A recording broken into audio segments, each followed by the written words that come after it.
is a reggae night. This is a reggae beat. This is a reggae night. This is a reggae beat. This is a reggae night. This is a reggae.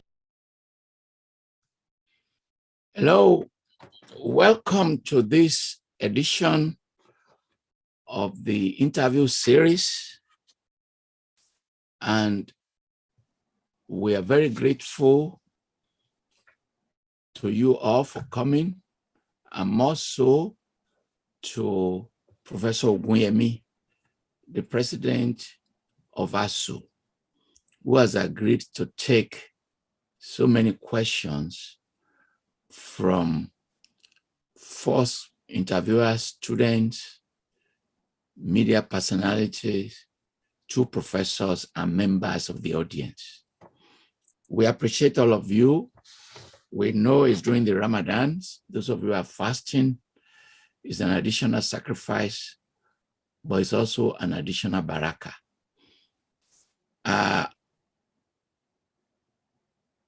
Without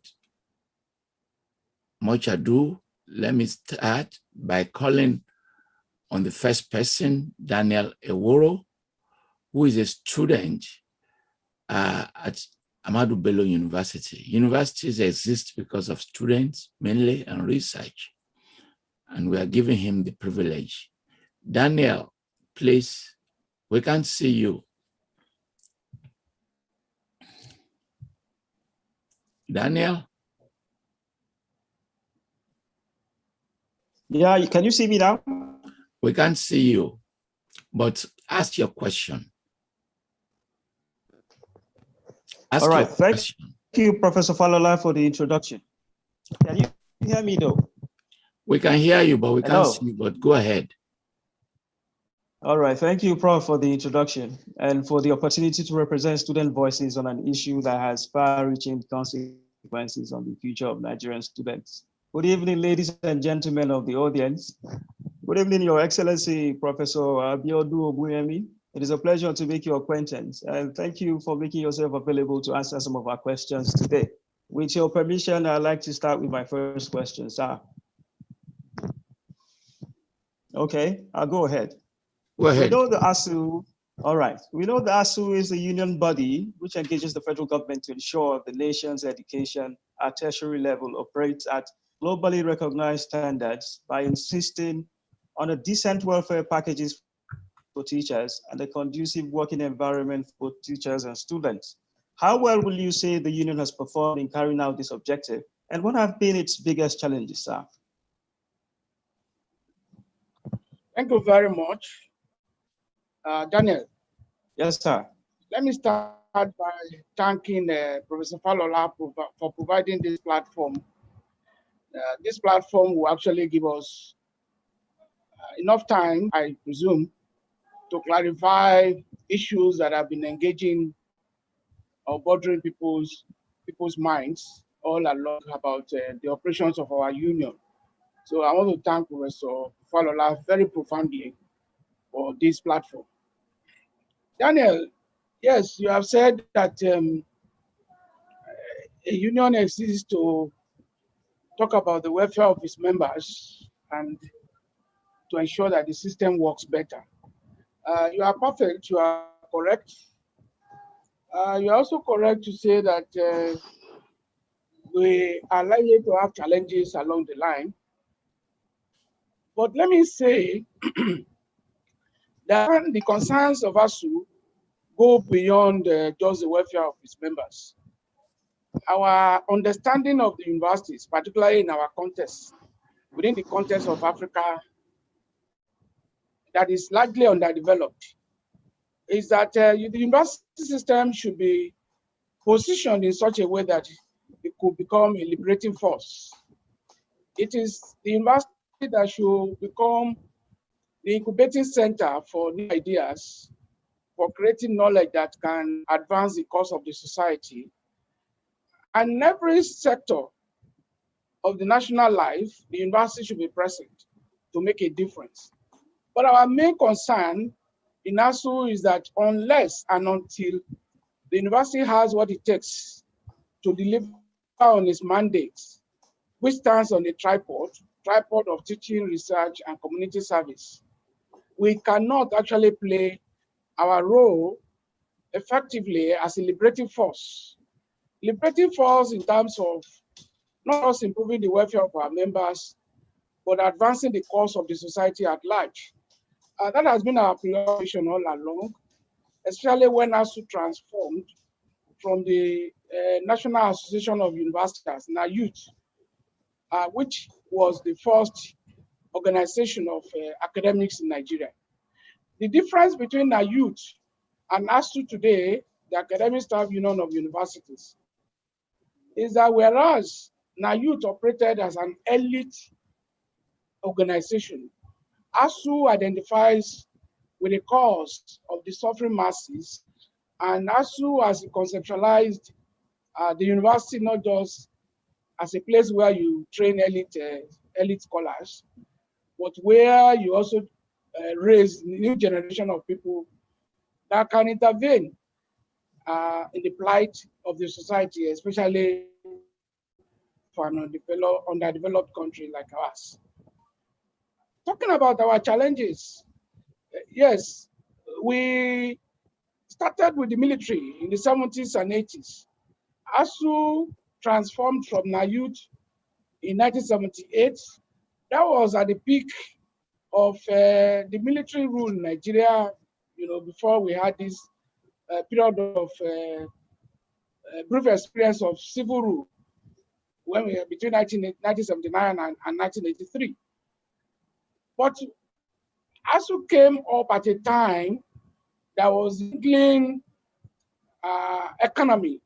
The resources in Nigeria were reportedly dwindling, given the oil glut, the fall in petroleum prices, as we're currently witnessing now, crude oil, the prices of crude oil, as we're currently witnessing. And the ruling class in Nigeria saw other priorities other than education and decided to play down on education, shifted their emphasis to the political arena and to the other areas that will give them immediate returns for their efforts. ASUU stood up at that point to say, no, we will not allow this regression in our national life to continue.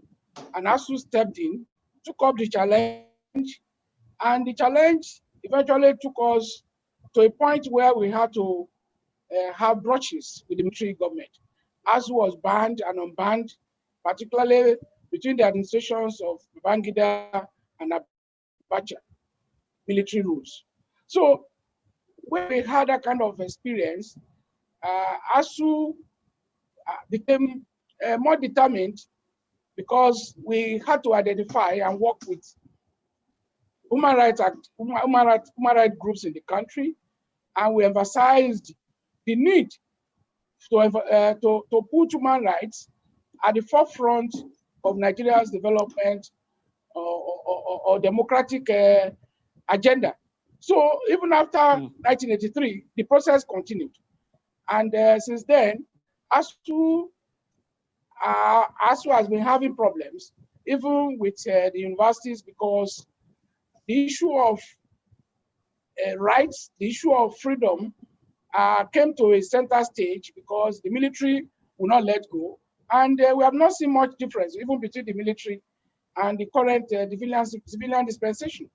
So it's like the issue of autonomy of the universities as the incubating centers for ideas, as the agents of change, and as the vanguard for the helpless and helpless people in the society. That agenda that we have set for ourselves is being consistently challenged. And we have been facing that even up to this present moment. And you will see that even now, our members will have to contend with getting what is due to them because the government wants to impose on them policies that are not in the interest of the system.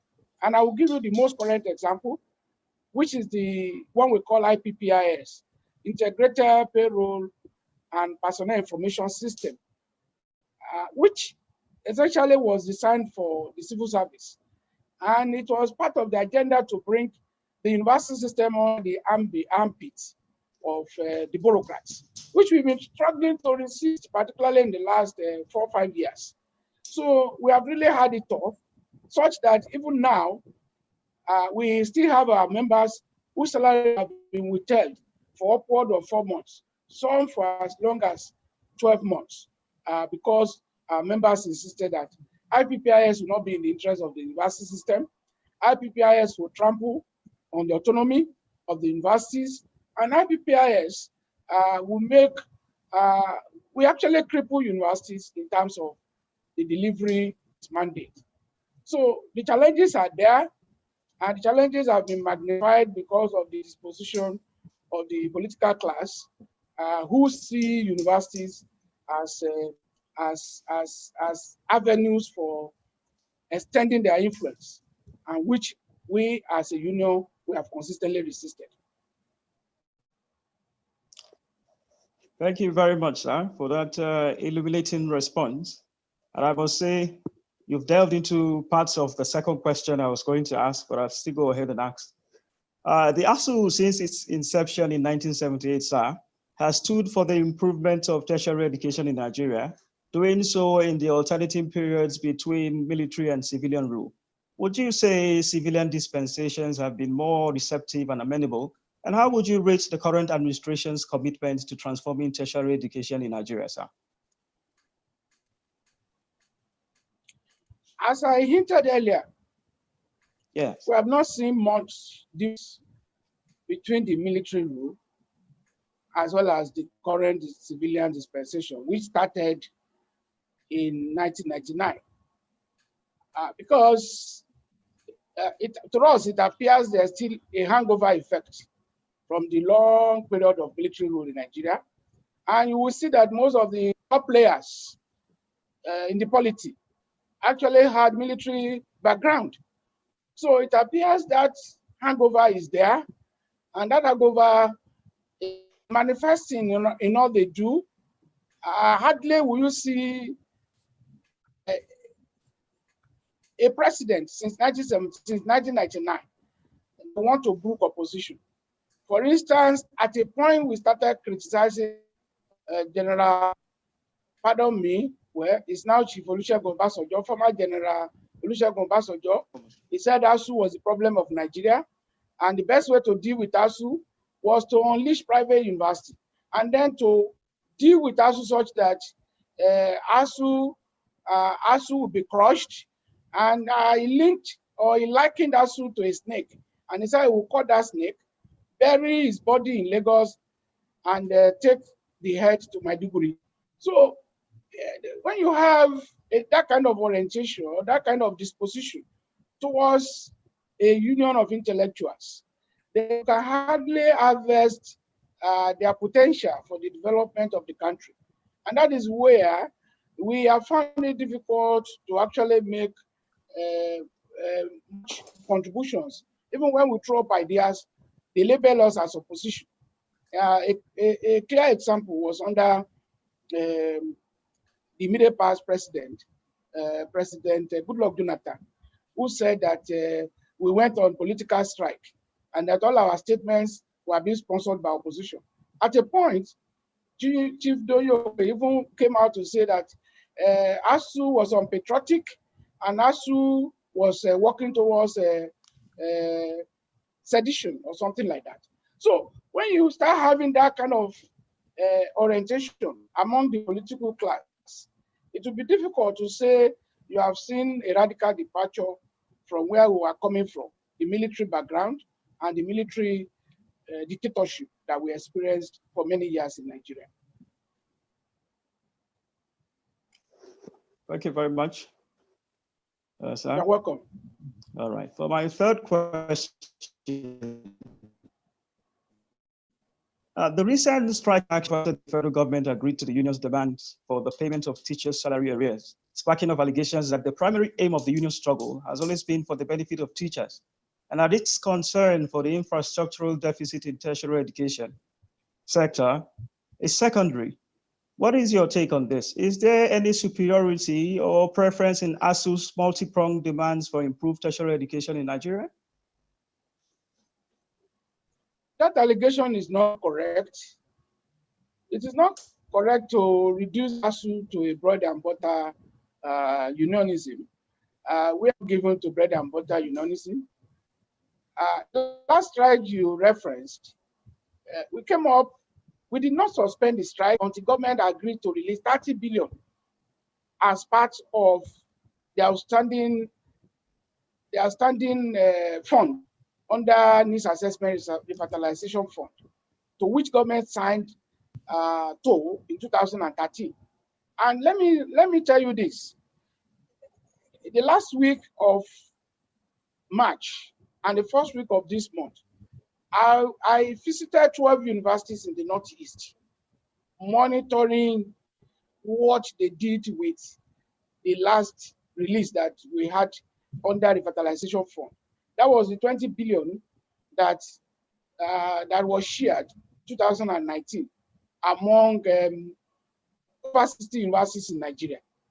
Now, the experience from that monitoring revealed that even that little sum of 20 billion made a lot of difference. I visited universities where they had structures, they didn't have laboratory equipment. I can tell you in one of the universities, about 5 laboratories were equipped with close to 500 million that they got from that release. The same thing is likely to happen now, where when we have 30 billion that has been allocated. The fund will soon be released, but the policy is that we have to know what they are doing with what was released the last time before the next tranche is made available to the universities concerned. So we can say confidently that our strike has not been about what people will call stomach infrastructure in some quarters, but it has been about empowering lecturers in terms of facilities, in terms of the enabling environment to deliver on their mandate. And of course, you cannot expect lecturers to deliver on their mandate on empty stomach. That is where the two will have to go together. But we go beyond even those two things. We also talk about academic freedom and university autonomy, which I broached earlier. So these issues we take together and they are comprehensive. You will never see us listing payment of salaries as the reason to go on strike. And we also have reason to even have gone on strike after the last strike, because government agreed with us in December to pay all outstanding arrears of salaries. And like I mentioned earlier, we still have well over 500 of our members whose salaries are withheld by the Office of the Accountant General of the Federation. So we have these issues that keep evolving, and we do our best to see how we could balance in the interest of our students, in the interest of the parents, in the interest of the nation, and of course, in the interest of scholarship, because we are conscious of our place in the global community of scholars. Thank you very much, Prof, for that illuminating response. Indeed, our teachers should get their due wages for the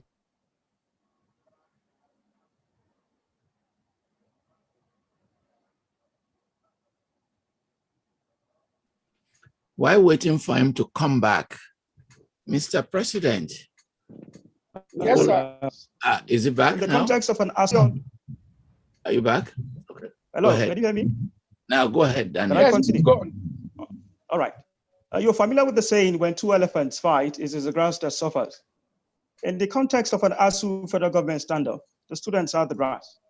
As we all know, ASUU's choice of striking as a measure for ensuring government compliance is one major swear of public opinion against the union, given its cost on students and their guardians. In your opinion, given the outcome so far, is striking the best option to address issues, and is the union taking any actions to identify a different and yet effective measure that wouldn't cost the students so much? I've always answered that question by reversing that statement in a way. When two elephants fight, that suffers. Happens when elephants make love. I think we need to look at all the issues from all dimensions.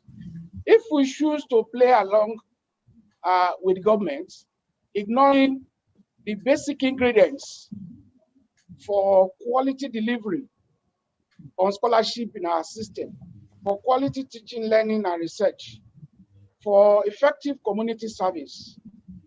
At the end of the day, not only the students will also suffer, the society at large will suffer, because we will be further underdeveloped. Each time people ask us, what has your strike brought into the system? We point to TETFund.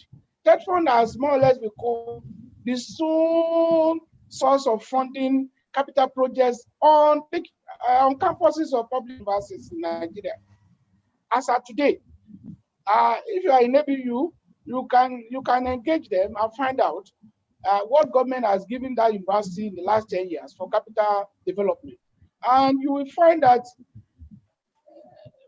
less of projects that were carried out. I visited ABU some 2 years back when they were opening the new site, and I found that were on there, apart from the Dangote intervention. I'm aware of the Dangote's intervention. All projects that were coming up, including the road construction on that new site, were being sponsored with TETFund and needs assessment fund. So to that extent, we are doing this in the interest of our students, because they too should be interested in maybe the price we have to pay. The price we have to pay to restore the dignity of their certificates. You see, if you are in core sciences, I'll give you the example of where my friend is, Nasir Fage. He will always tell you that if you carry out a research today in nuclear physics, he was trained in ABU. I was trained in ABU in the, I think, late 90s and so for his PhD. If you want to publish a paper in nuclear physics today, they will request for details about your laboratory. And unless you have the cutting edge facility, the state of the art, you cannot be trusted with the outcome of your research. And that is to the disadvantage of the lecturers as well as the students. So what we are doing in effect is to ensure that we put in place the minimum requirements for us to be able to deliver on our mandate and to be able to stand competitiveness, if not in the global arena, at least in the African scene, in the African environment. So we are challenged. And we have always asked people, and they say, is strike the only option? Please advise us on what else we have to do. Before ASUU goes on strike, we must have written several letters, we must have held several meetings, and it is when all options fail that ASUU goes for strike as the option of the last resort. But what government quickly does is to stigmatize us, and they criminalize strike action, which is also endorsed, of course, in the ILO convention. So we are conscious of our place in history, and we are conscious of our historic challenge within the developmental context of Nigeria and indeed Africa. Time was when Nigerian universities were highly rated in Africa, and even within the global scene. Time was when our products were hotcakes in other parts of the world. But today, they are discriminating against us. If any scholar from the Western world visits our laboratory, they are not proud of what we are doing. And we cannot continue like that. So if we have a government, or if we have, as we have had, consistently recorded indifference on the side of political elites, what else do we do? Maybe it's a phase in our development, and we shall grow it. But in the meantime, let me also add that for now, every agreement we sign with government now infusing into it opportunities for periodic review. So this last one we have had a meeting after that. But in the past, government will go to sleep. Now that we have built into it periodic review of our agreements with them, I think that will help us to track the level of implementation and reduce the tensions that characterize non-implementation of agreements. Thank you very much, Prof, for that explanation. Indeed, I have seen some of the projects, the TETFund projects you mentioned. I have seen them for myself. I must say that we, the students, are solidly behind you in your endeavor to get us the best education possible in Nigeria. And we wish you Godspeed Thank you very much. in the union's activities. Thank you. Thank you very much. Thank you, Daniel, and we wish you the best in your graduate students at ABU. There's a suggestion following up on Daniel's question that parents, in response to your question on strike and things like that, are now preferring to send their children to private schools. Are you not worried that over time, private schools will actually overtake in significance the public schools?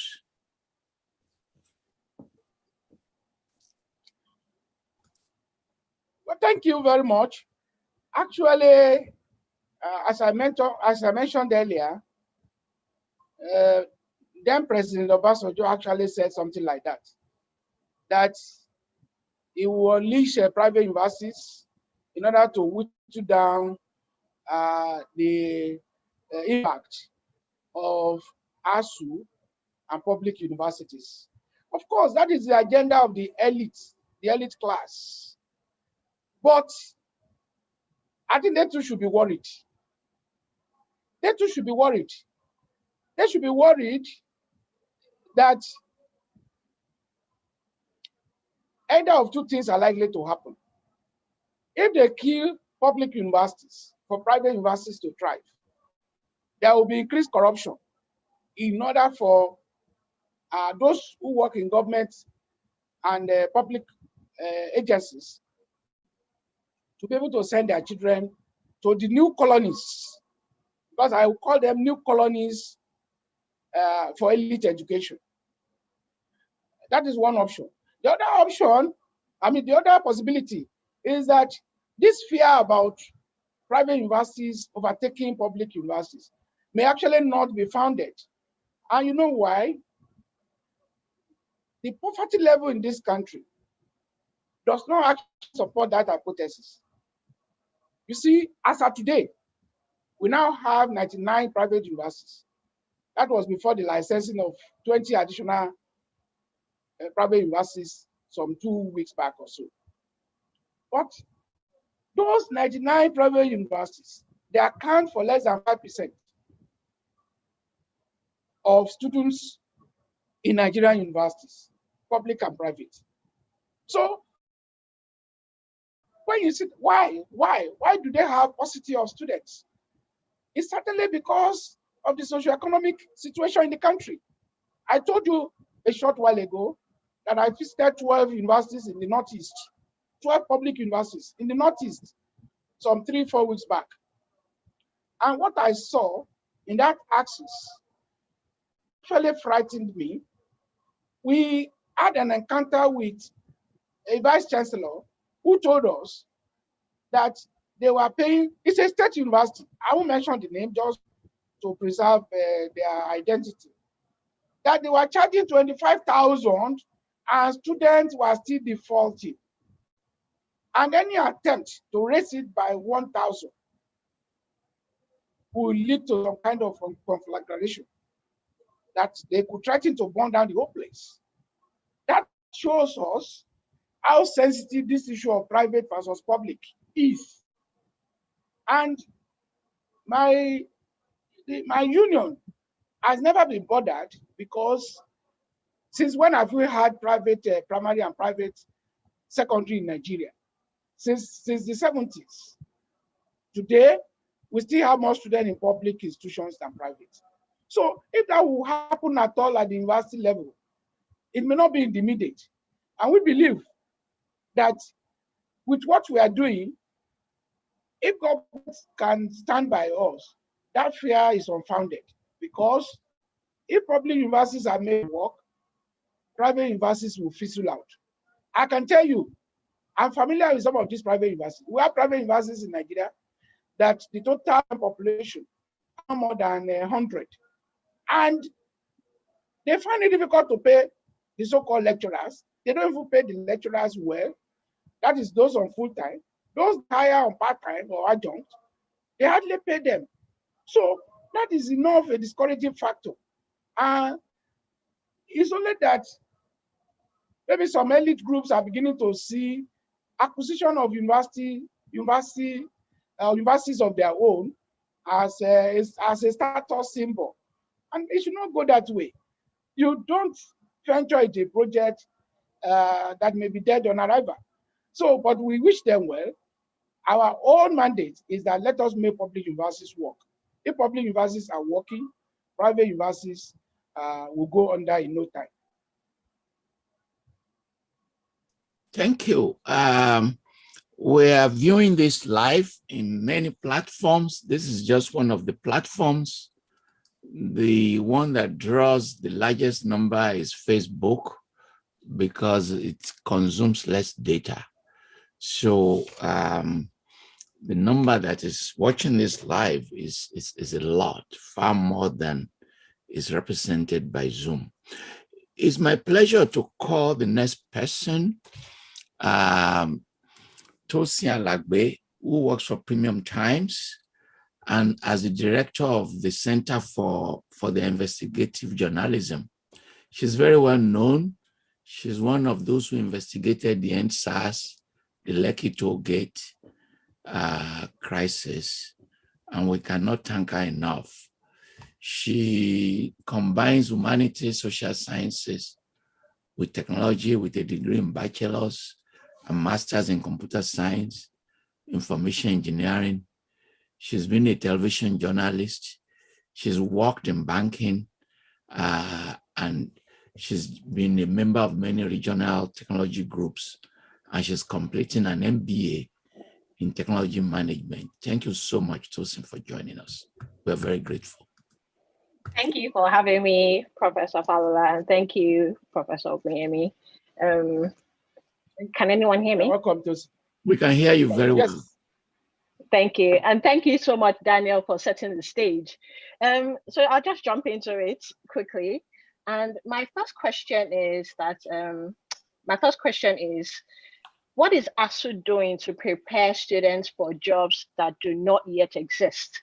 Saying that we're in an age where the curriculum is fast getting out of date and because of advancements in technology, and no one knows the skills that will be required for the future. Thank you very much. What ASUU can do, and which we have been doing, is for our members to participate effectively in the process of curriculum review.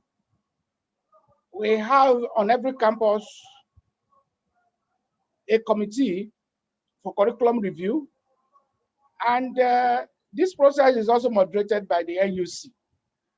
For the NUC sets the standard, what they call BMAS, a benchmark minimum academic standard for every program in the university.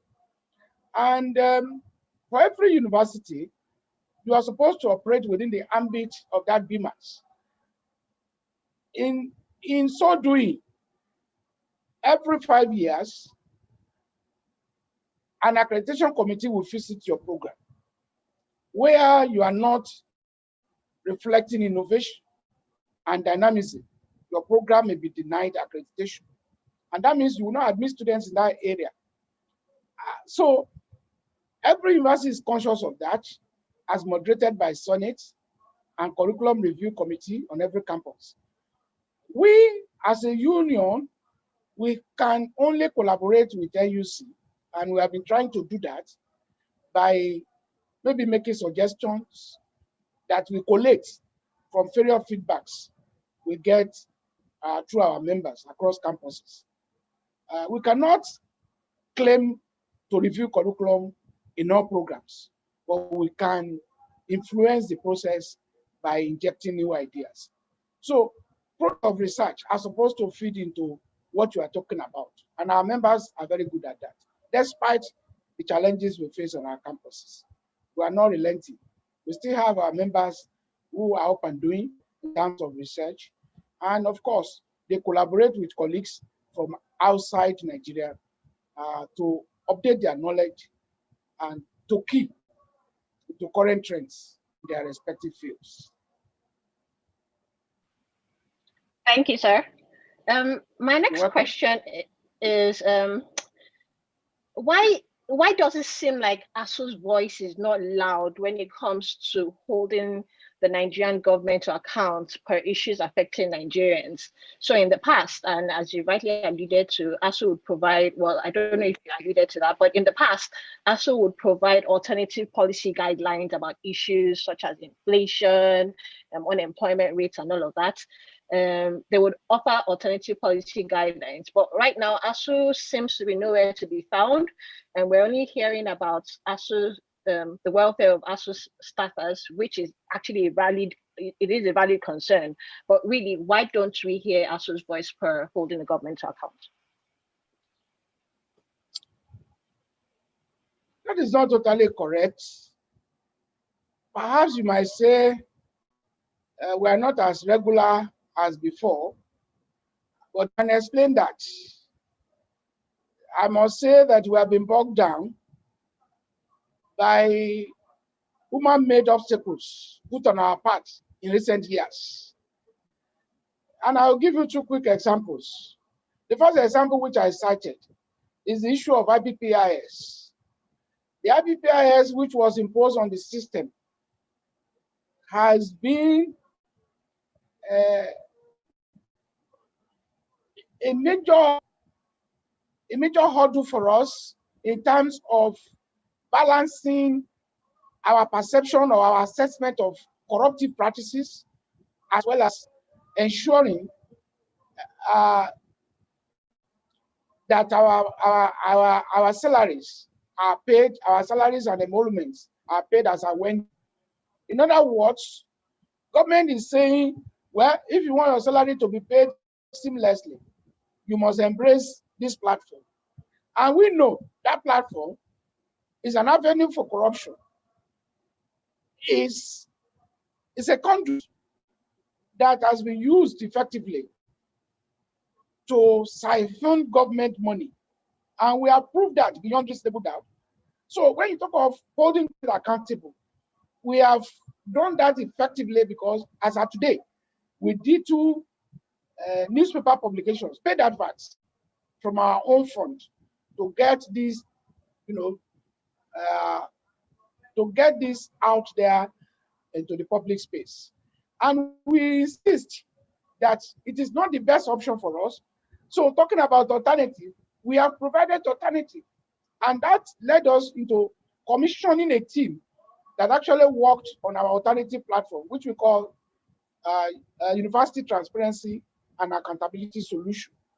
We say this one is superior to what government has proffered to curb corruption because the one we have here is open to access and you can easily evaluate.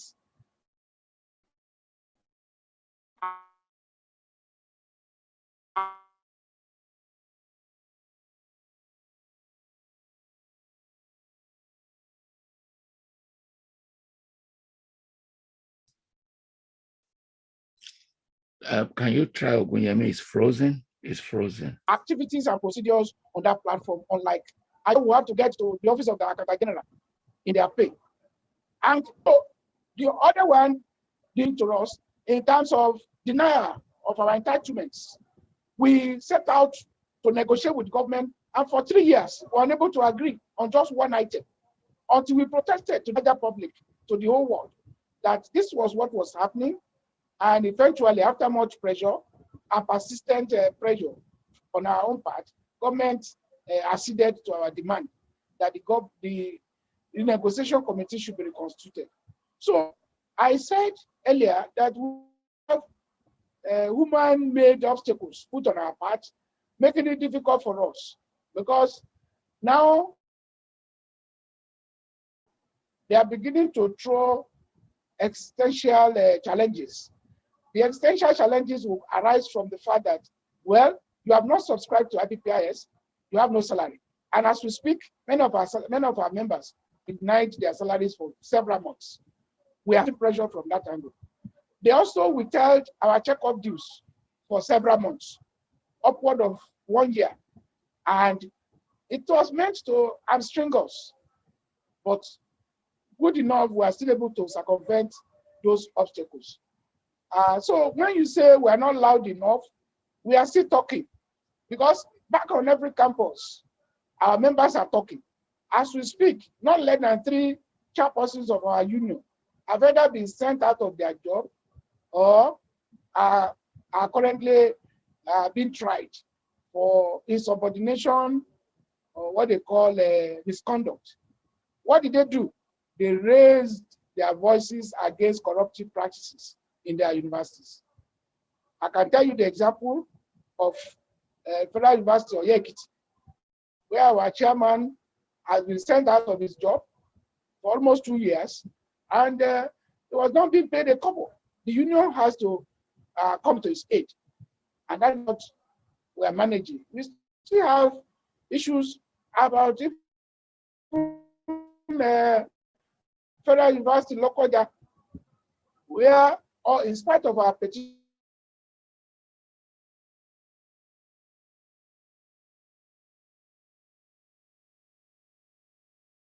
is protest, the vice held accountable. So we can talk, and at both ends, we are doing that. We still issue statements at the end of our National Executive Council meetings. Though now we hold our National Executive meetings.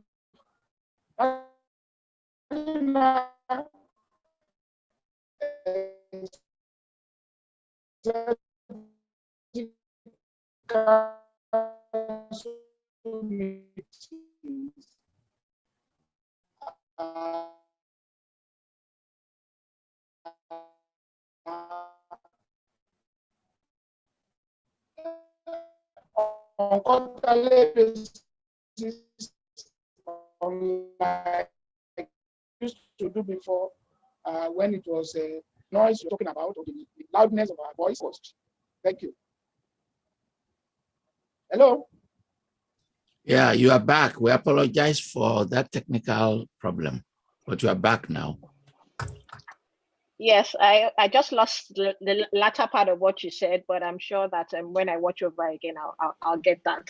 So my third question to you is, what is ASUU's stand per sexual harassment in universities?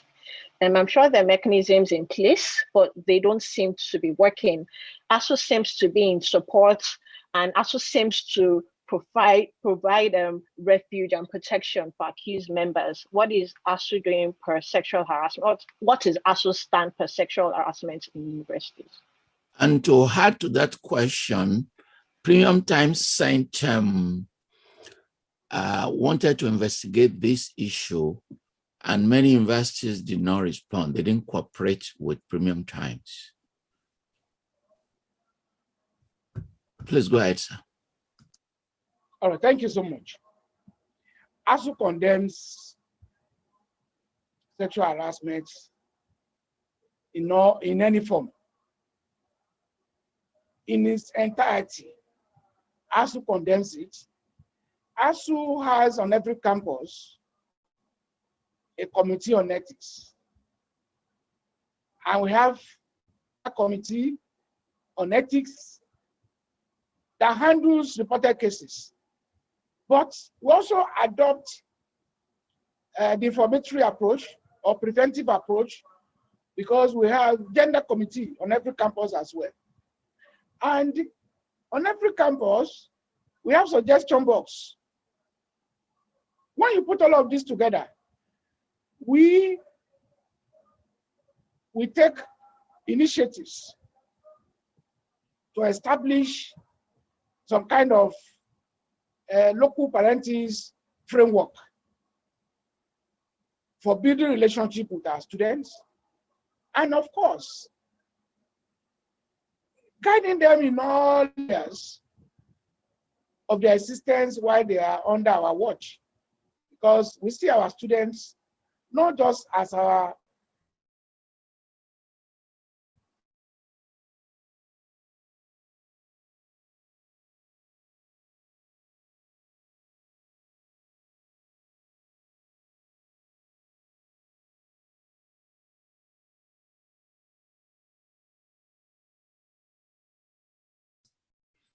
That's internet issue, the network problem in Nigeria.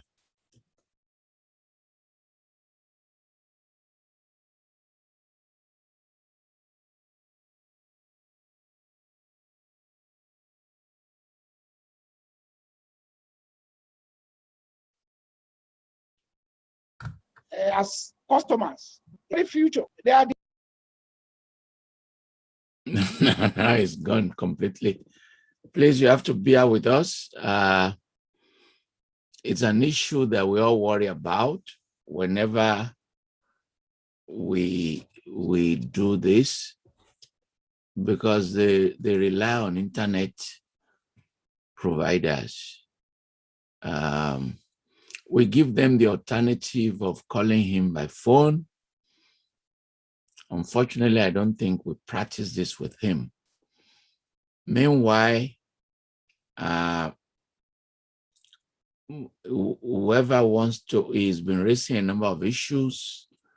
Whoever wants to respond, he's been raising issues on private universities. He's been raising issues on parents. We can use this opportunity if we have any member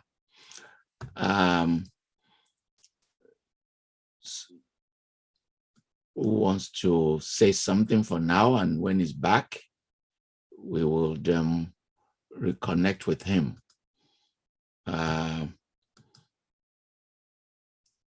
Professor Omotoye Olorode, you used to be the president of ASUU. Can you highlight him so he takes over? Or is Ogunyemi back? Ogunyemi, are you back? Oh, he's back. He's back now. Okay, he's back. Please, sir, continue. Continue, sir. Yes. So what I was saying, in essence, is that while ASUU condemns sexual harassment in any form, shade, or color, we will not allow any agency or government to paint all of us with one brush. There was this bill they brought to the National Assembly, and they started calling lecturers predators. I mean, that's presumptuous. Yes, there are bad eggs, but it is not everybody that is bad. There are good mentors in the system. There are those who have raised very useful ladies. I have been chairman at many of my former students' wedding ceremonies. If I had harassed them, they will not remember me on graduation. And we have many of our colleagues till today. Their female students are part of their families. So we need to put things in context and not just assume that because some few lecturers behave unethically, everyone is unethical. We need to reinforce the existing structures. Where they are not working, what do we need to do to make them work? What level of engagement and conversations do we need to put better structures in place? For instance, we at our own end, we have done some critical analysis, and we have found that even some of these maybe notorious elements that people talk about, some of them even come into the system under questionable circumstances. Maybe that may be part of it. The filtering system, those who don't have business in universities, once they find themselves in universities, would they not abuse the privilege? So we need to be more holistic. We need to analyze all issues. We are ready for engagement in order to make things work better. But for people to stay away from us and to believe they have all the answers, I will say once again that it is premature, and it may not provide the solution we are looking for. We need to work together. We need to properly define the problem, and we need to situate the solutions so that we can have something that will be more enduring. That is the way we approach the matter. Thank you so much, Professor Ogunyemi rather. And just to bounce off that, my previous question is, so how often does ASUU train and speak to the members about sexual harassment? So there's it comes in different forms. So I believe there's a need to also talk to your members. How often does ASUU speak to them about it, train them? When you guys have meetings, is it an active part of the conversation? We have various organs in the union. When we say ASUU, just like the university system it works itself, ASUU works through committees and various organs of the union. I mentioned earlier that every campus has a committee on gender, has ethics committee. These two committees, the conveners of those committees are supposed to be part of the Congress meetings. And we expect every campus to hold at least one Congress meeting in 2 months, because we have reasons to pass down information and to engage ourselves. That's at least.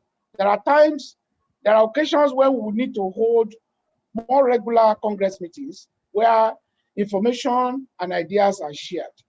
So when we meet, we expect every committee to report on their activities. We expect every committee to present guidelines on their operation, and so on and so forth. So through those committees in branches, reports go to branch executives. Branch executives take reports to zones, and zones take reports to the national. So we operate that way in order to ensure that there is good connectivity at various levels, so that we can track the activities of various committees. At every NEC meeting, all committees also report, because there are committees at the national level that branch committees feed into. And that process, we know what is happening on every campus. Thank you, sir. So my final question, please pardon me, Prof. Falola, just one question. So it is where the entire world entered the new normal last year. And a lot of universities, schools, everything, in fact, almost everyone had to segue into digital platforms. How prepared what is ASUU doing to prepare Nigeria and the Nigerian education system, Nigerian university system for another pandemic? We hope it doesn't happen again, but what's ASUU doing? Is ASUU also thinking towards digital learning in Nigeria? Well, thank you, Tosi. We are not averse to innovation, just as I said earlier, and we know we are all existing now in the digital world. There's no pretending about it, and because of that, we have always insisted that our universities must be positioned to respond to challenges even before the COVID-19 pandemic became an issue. Let me remind you, when we went on strike in 2013, we came back with a memorandum of understanding signed with the then President Goodluck Jonathan. And in that memorandum, it was stated that government will massively inject a total of 1.3 trillion over a period of 6 years in order to reposition our universities for the transformation they need for them to stand global competition or competitiveness. Imagine Nigerian universities having access to such fund between 2013 and 2019, you can imagine what level of transformation will have happened. All this thing about the digital, optic fiber that we are now struggling to lay so that we could have improved connectivity. I mean, they will have become a thing of the past. So certainly we don't need outsiders to tell us to embrace innovation. We are trained to initiate innovative ideas. Scholars are trained to be creative, to challenge possibilities, to break frontiers. So we will not be living up to our billing if we are not responding to challenges. And that is why proactively, we've always been taking Nigerian government on that, look, government, the world ahead of us, I mean, the world will leave us behind if we fail to move with the current. And so the currency of ideas that are coming now, they are not new to us. We predicted it 2013 to now. But I can tell you, we are struggling to get just 250 out of the 1.3 trillion government promised us in 2013. Can you imagine? That's a far cry. And in this business, you are as good as your tool of work. I just gave the example of nuclear physics when at the outset of this discussion. You want to publish in a world-class journal, and they ask you, describe your laboratory. And you will tell them where you bought the equipment. Because at that level, every equipment that has been manufactured in that field has a register. So it's not a question about embracing the digital option. It's not an option. It is inevitable. And we're already there, only that we're not fully there. But we can do better if we get the necessary support. And that is why you continue to see us crying and shouting at the top of its voice about repositioning our universities. Thank you so much. Yes, thank you. Before you take off, Tosin, let me do some follow-up. Our first question is very important, and I think we need to address it. So when a student enters a university, 5 years later, the fields have changed. New occupations have emerged. So what they do in many universities now, including mine, is to create a category undecided. In fact, a large percentage of students who apply to us, they fill that column undecided.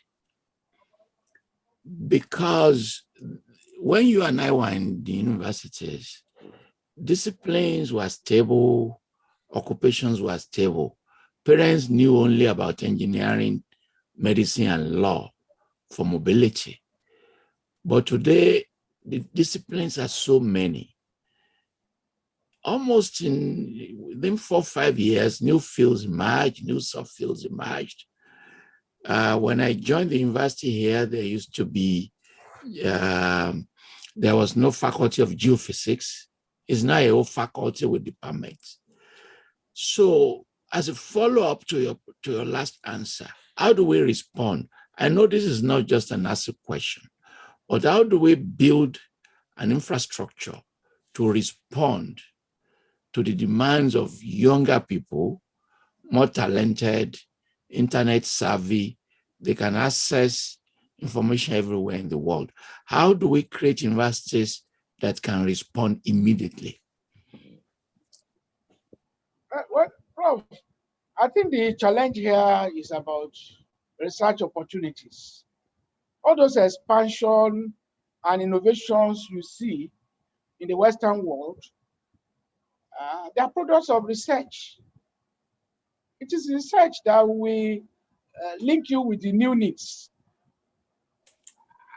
Because the product of, at the end of every research endeavor, you come up with proposals, you come up with suggestions.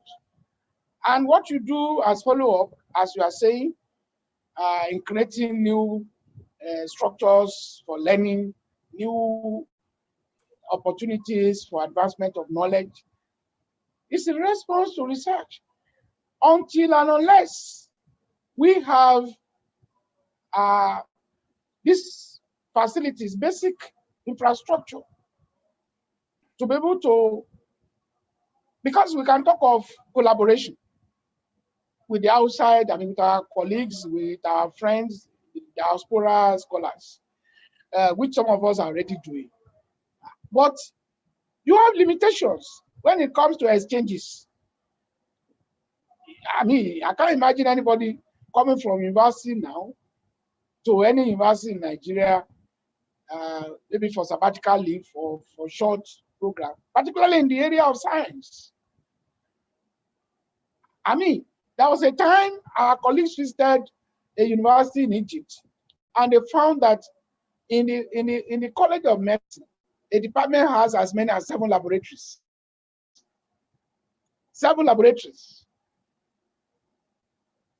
How many laboratories can we boast of, even in the College of Medicine in Nigeria? Now they are talking of molecular laboratories, and it's like they are doing universities favors by saying we will get some of these molecular laboratories into the university. Those are the basic things that should have been there, have been issued. But because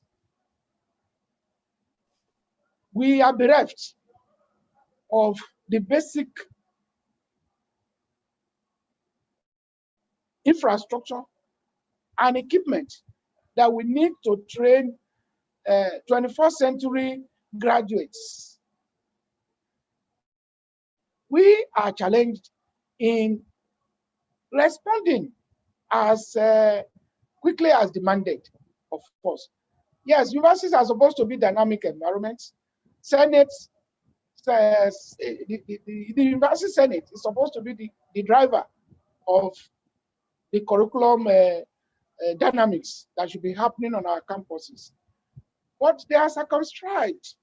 Members of Senate cannot actually express fully the ideas they have when they do not have an environment that is supportive.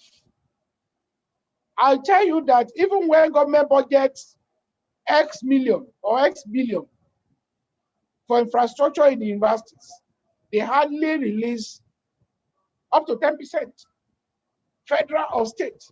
So when you place proposed budget with implemented budget, you will see a wide gap. So we don't have plans for our universities. Unlike what you see in the Western world, we are bereft of the tools and equipment that we need, and our ability to do cutting-edge research is limited because of our circumstances. So I agree with you that we need such innovations, that we need to move in the direction the rest of the world is going in terms of embracing new ideas. But how much have we done to consolidate on the little that we have? But for ASUU, many vice chancellors will tell you that our university, public universities in Nigeria, will have gone under. In the last 10, 20 years, our laboratories will have become totally empty. When we carried out the needs assessment in 2012, I visited the first generation university. This is not something I should be saying on a global platform like this. Thank God, I visited that university last year. The trend has been reversed. But what did I find? In a first generation university, they were using kerosene stove in place of Bunsen burner. Taps in the laboratory were not running. Tell me, what kind of experiment? They were fetching water in buckets to carry out experiments in chemistry laboratory. What kind of experiment will come out of that place? This is not something we should be saying in a global platform like this, but it happened. It's documented. Prof, I can send you that report. That is, it's until you understand that kind of situation in which we find ourselves, you cannot fully appreciate why ASUU is so passionate about our advocacy for change in the university system. Will it be possible, Mr. President, to launch a campaign to Nigerian parents that universities may not be for everyone? That is not the only avenue to succeed in life. That we may need to build technical schools, build trade centers. In the last 1 year, China has downgraded many universities to technical schools in need of technical people. But the argument is that if you don't slap the name university to an institution, parents are not convinced. What is wrong with Trade Center Oshogbo of the past? What is wrong with the Polytechnic where students are well trained, they have great skills, they can become innovators, they can build good houses and big roads?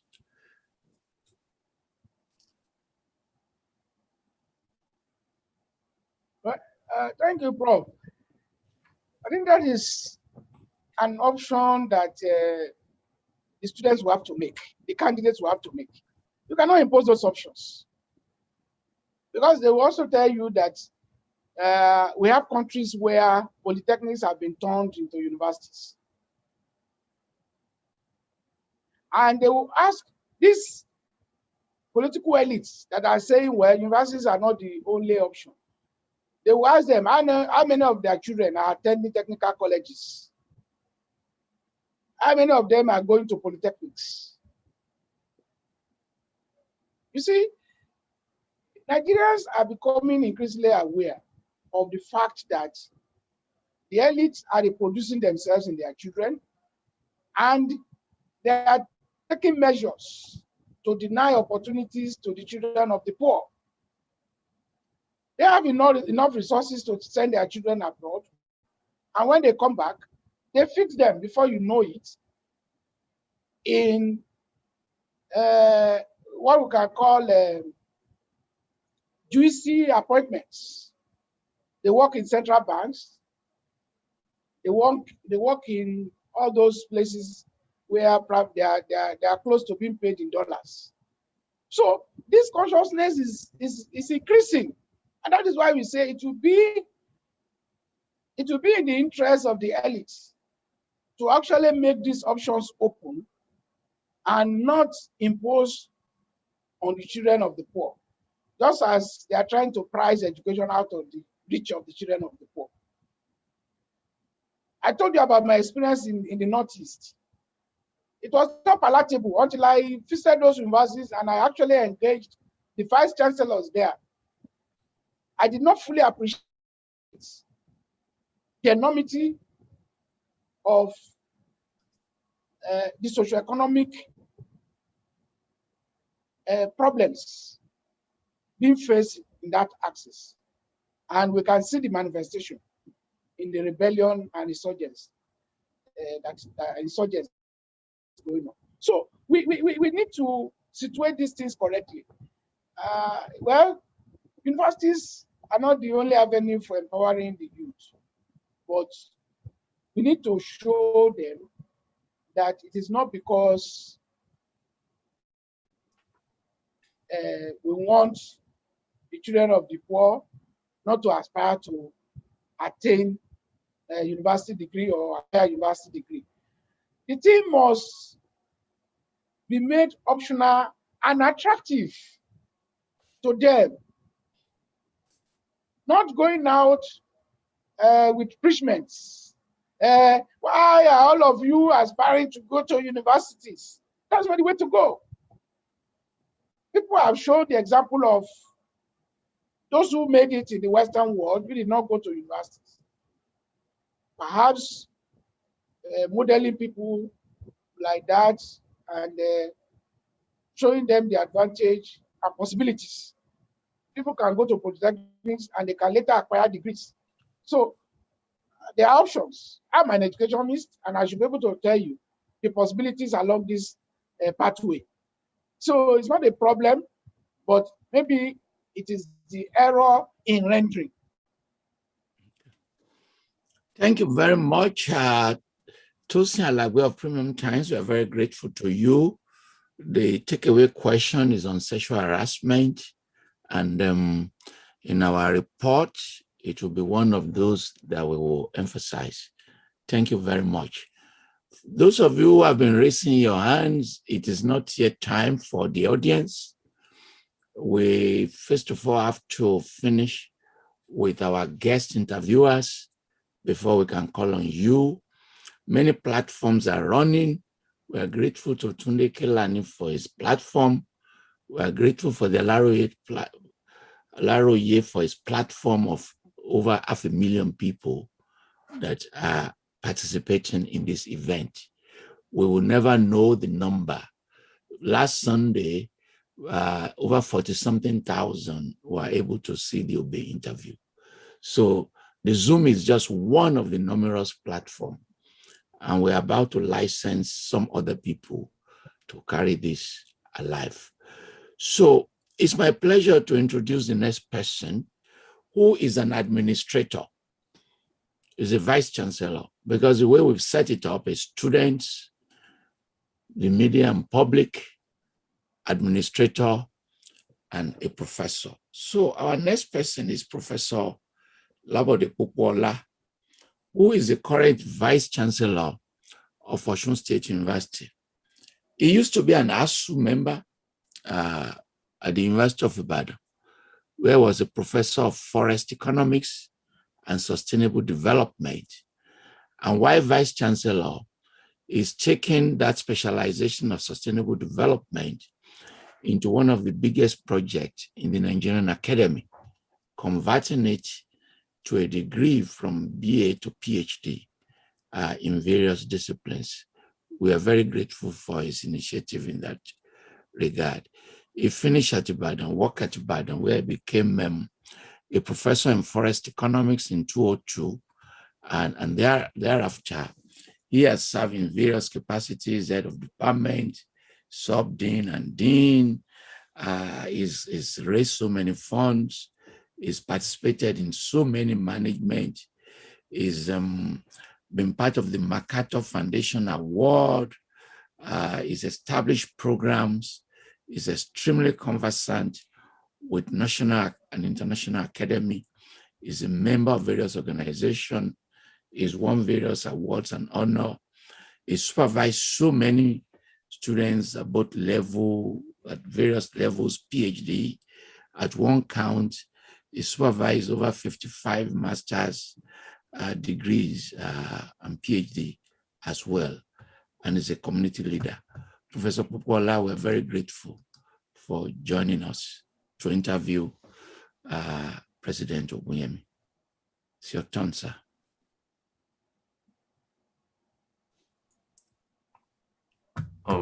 Professor, please, Okay. I believe he needs to start his video for us to bring him on. What happened? Yes. Yeah, Thank you, I sir. see you. And sir, please, can you also unmute? Can you unmute? Unmute. I will, and I have done that. I've done that. Yeah, can you hear me? Yes. Very good evening. Very good evening, Professor Tony Falola and my friend and colleague, Abiodun Ogunyemi, a person of struggles of many years.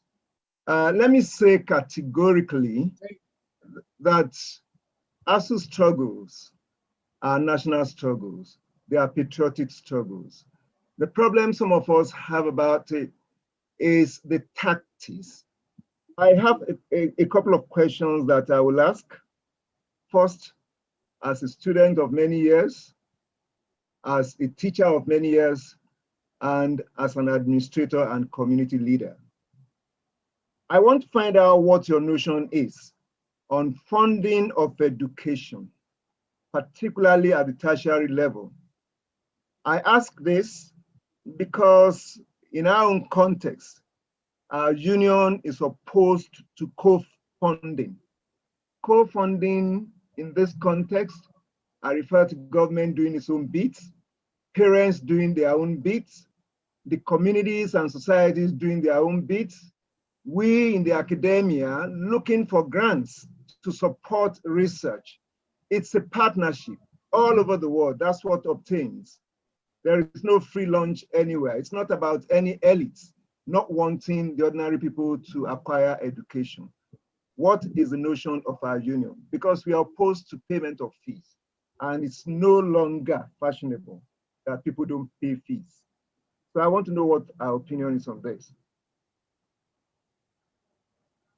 Well, thank you, Prof. Let me start with this introduction about user. Professor Falola said you used to be. I am still a member. I am still a member of ASUU. Yeah, well, maybe you have revalidated your membership. Maybe you have revalidated your membership. It's okay. It's okay. That's all right. You are welcome on board. You are welcome on board. But talking seriously, I don't have any personal notion of funding other than the position of the union. For ASUU, funding is an ideological issue. Ideological in the sense that we cannot insist that until we come up with a fixed amount as tuition fee, other stakeholders are not contributing to the funding of education. And I will illustrate this clearly. As we speak, even in federal universities, we have vice chancellors that have introduced as much as 60,000 as a tuition, as an acceptance fee. Yes, acceptance. I'm sure when you went to the university, you are not made to pay acceptance fee for the admission offered you in that university. The point I'm making here is that vice chancellors have devised means and ways of levying students without calling those levies tuition. But taking it deeper than that, our ideological position about fixing an amount as tuition fee and escalating it every time or every year was informed way back in 1978 with the nature of our state.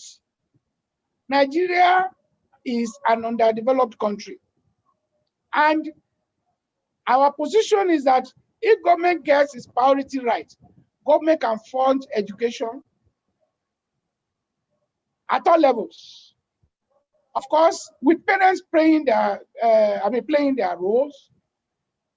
As we speak now, many of the universities have over 70%. That is where they have hostel accommodation as non-residential students. These students, they transport themselves to universities. These students, they feed themselves. These students, they buy their books. The scholarship that you and I enjoyed in those days are no longer there for them. And we are saying parents and other stakeholders are not contributing. Nobody stops the contribution of alumni association. Every time we negotiate with government, we bring out these options. And let me remind you, Prof, because I know you are active around that 92, that we had the first or the landmark agreement under Professor Atairu Jega. The introduction of the TETFund was actually meant to provide succor and take away the burden of overtasking the students. We did a calculation in the ongoing negotiation with government, and we found that even when you say it costs about about 1.5 million to train a graduate, a student for first degree, the parents equally contribute close to that amount, if not exactly that amount. Which means, as we have now, from our own analysis, it's like 50-50 share. And so when we say you want to take it further, I know in your university you charge what you can call reasonable fees, 200,000, 300,000. When you do that, and you want to take that to 500 or 600, then it means that you are privatizing the university education, and you make it inaccessible. Where the federal universities, where they provide support for the students, is that there are indigent students who cannot afford the cost of private universities, and in some cases, the cost of some state universities. If they work hard enough, they can find outlets in federal universities. And that is why we are saying that even though state universities have found a way of saying they are certain, they have concurrent powers to run universities and to exercise their freedom, there should be a window for indigent students to be able to realize their potentials without necessarily being bogged down because of the inability of their parents to pay tuition fees. So that's why I say it's ideological. If we take education as an instrument for the development of our society, as many of our students, of our children that acquire university education, they hold the promise for a better Nigeria. They become the agents of change that we are looking for. And that's why I said it is ideological. They will change, their orientations will change, and they will come back to contribute meaningfully to all areas of the development in our country. So it is ideological. And when you say other parts of the world, we are also aware that you can still enjoy free, if a postgraduate education in Germany as of today. In France, there are public universities where you pay a couple.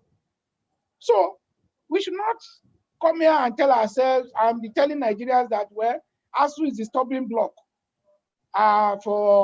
against raising money to fund education in Nigeria.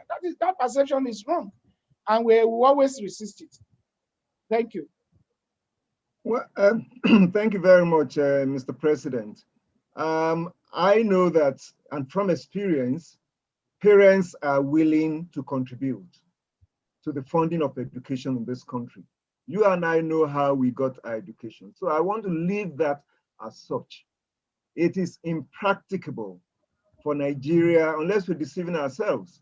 Let's put together all our earnings as a country, the entire revenue of this country, divided by the population of this country. None of us is entitled to up to 1 million naira. So the reality is that unless we're deceiving ourselves, the government cannot only fund education. And I want to leave it at that. My second question, Mr. President. I'm happy you mentioned TETFund. We all struggle to have TETFund, but the reality is that TETFund is still a government outfit. Yes, the struggle was ours. The government accepted it, and it's being managed by the government. That is one outlet for the funding of tertiary education in this country. Now, the question I want to ask here is about the unfortunate nature of our country in terms of financial transparency and accountability. Most of the times we blame corruption on the politically exposed. And I know as a professor, as an administrator, as a student of several years, the corruption in the educational system in this country is legendary. Corruption in our educational system is legendary. And I don't know what ASUU is doing about this. There are leaking pipes in our educational system. What is ASUU doing about this in terms of corruption? Thank you. Sorry, before I go back to that question, let me also add a footnote to your last statement on my answer to your first question. Well, I will not deny you your perception of the problem, but I will also want you to situate your solution correctly. What percentage of parents in Nigeria are we talking about? What percentage of parents in Nigeria are we talking about? Are we talking of 70% or are we talking of 30%? I think that is what we need to address at some point. And I've just told you that there are some countries, even in the Western world, where university education is still provided free. So we need to put that into context. Now, talking about leakages, yes, ASUU is aware of that. I want to say that it appears too much burden is now being passed to the union. And each time we attempt to intervene, we are either brushed or there are attempts to crush our members who are at the forefront of such agitations.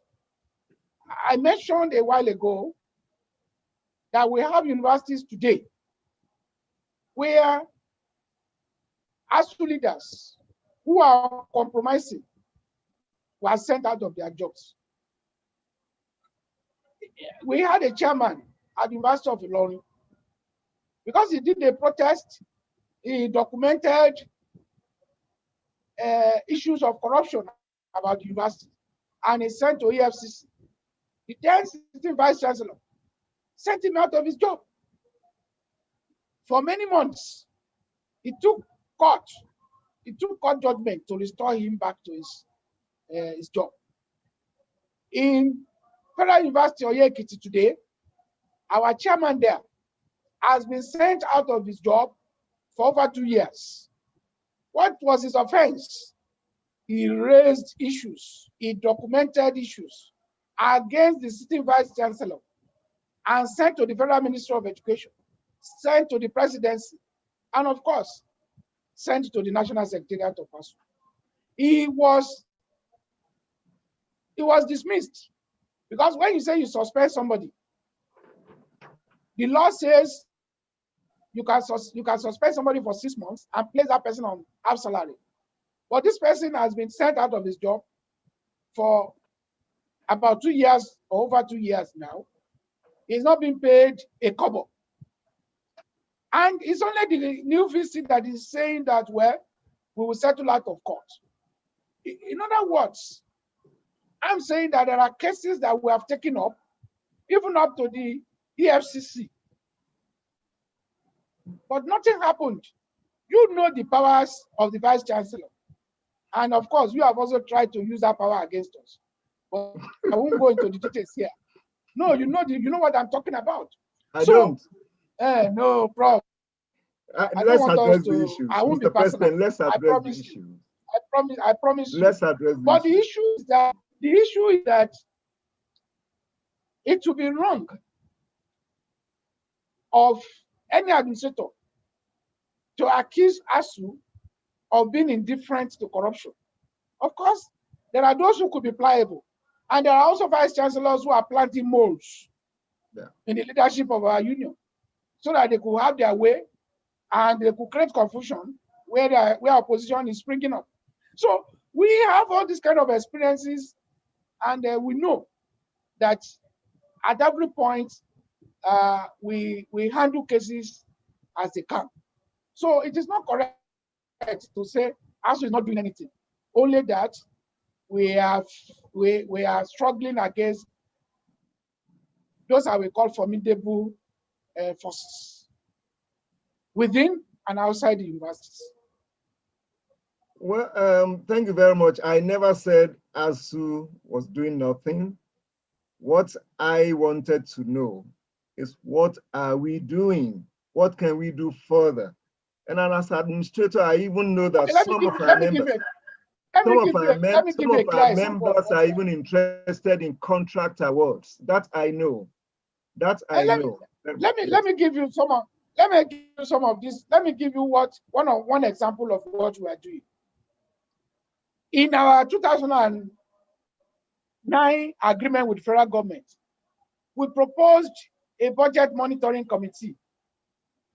That budget monitoring committee, which for short we call BMC, is supposed to be a mechanism for ensuring transparency and accountability in the system, because the composition of the PMC is such that we have an external member of council as the chairperson, and we have representatives of all unions on campus, including student unions, and they are supposed to monitor how funds are being utilized in the system. In all our intervention funds, we go out to monitor, and the first thing we ask for is BMC. I'm sure some 2 weeks back or so, a committee was in your university, and they will have asked for your BMC. I'm sure, let me also tell you here, if your BMC is not properly constituted, you don't get the next tranche. It's not a threat, sir, but that is the standard practice. So we have putting mechanisms in place. We only hope and pray that administrators will allow the mechanisms to work. Well, I'm glad you know my position about corruption. You know it, for which some of our union members fought me. But what I'm saying is that as a union, we should do more. I'm very sad when I see projects in our universities, projects that are not worth 50 million, awarded at 200 million, some abandoned, many substandard. The BMC is not working. The BMC is not working. Well, I'm saying that because our union struggled for TETFund, our union struggled for some of these things, we should be interested in how these funds are utilized. We have suggested BMC for TETFund. Okay. We have suggested BMC for TETFund. If we make TETFund, if we make BMC work, then we'll begin to see better results. Okay, let's do more. That's my plea. Let's do more. Now, my third question. Okay, and we are open to suggestions. If you have more suggestions, you can pass to us. Please let us work on this, because my heart bleeds. The kind of money that goes into the university system and the output that we see, they are not commensurate at all. Okay. I mean, if you see a project in a private university and they tell you they spend 20 million, in a public university, it could be 100 million. And I feel this is not good enough for us in this country. Now, the third question I would like to ask, I think some other people have talked about it, but let me put it straight. It seems unionism, not just about ASUU alone. Unionism in Nigeria is now synonymous with strikes. I'm personally worried about the multiple negative externalities of these strikes. We have the poor global image. I have suffered it because I operate a lot of grants, and I know the impression the global community has about our university system. Poor global image of the academia in Nigeria. We also have low international patronage. I have supervised many students from other countries. Now, no student wants to come to Nigeria because they'll tell you that a 3-year program will take 6 years. And these are because of strikes. So we are supposed to be solution providers as academics. We are supposed to advise our country. We are supposed to inform policy. Don't you think we need a change of strategy? This is becoming too much. It's no longer fashionable for universities to go on strike for several months. And our governments are not necessarily the worst in terms of funding of education. I say this as somebody who has moved around a lot. I've moved around a lot. I've operated in many universities across the globe. Nigeria is not the worst in terms of funding. It can be better. Can't we find a better strategy than closing down the universities for 9 months, 10 months? Nobody does it again anywhere in the world. Well, thank you, Prof. Let me start from where you ended. That we are not the worst in terms of funding. But must we wait until we become the worst? Why don't we think of where we are coming from? We are among the best. Why should we continue to regress?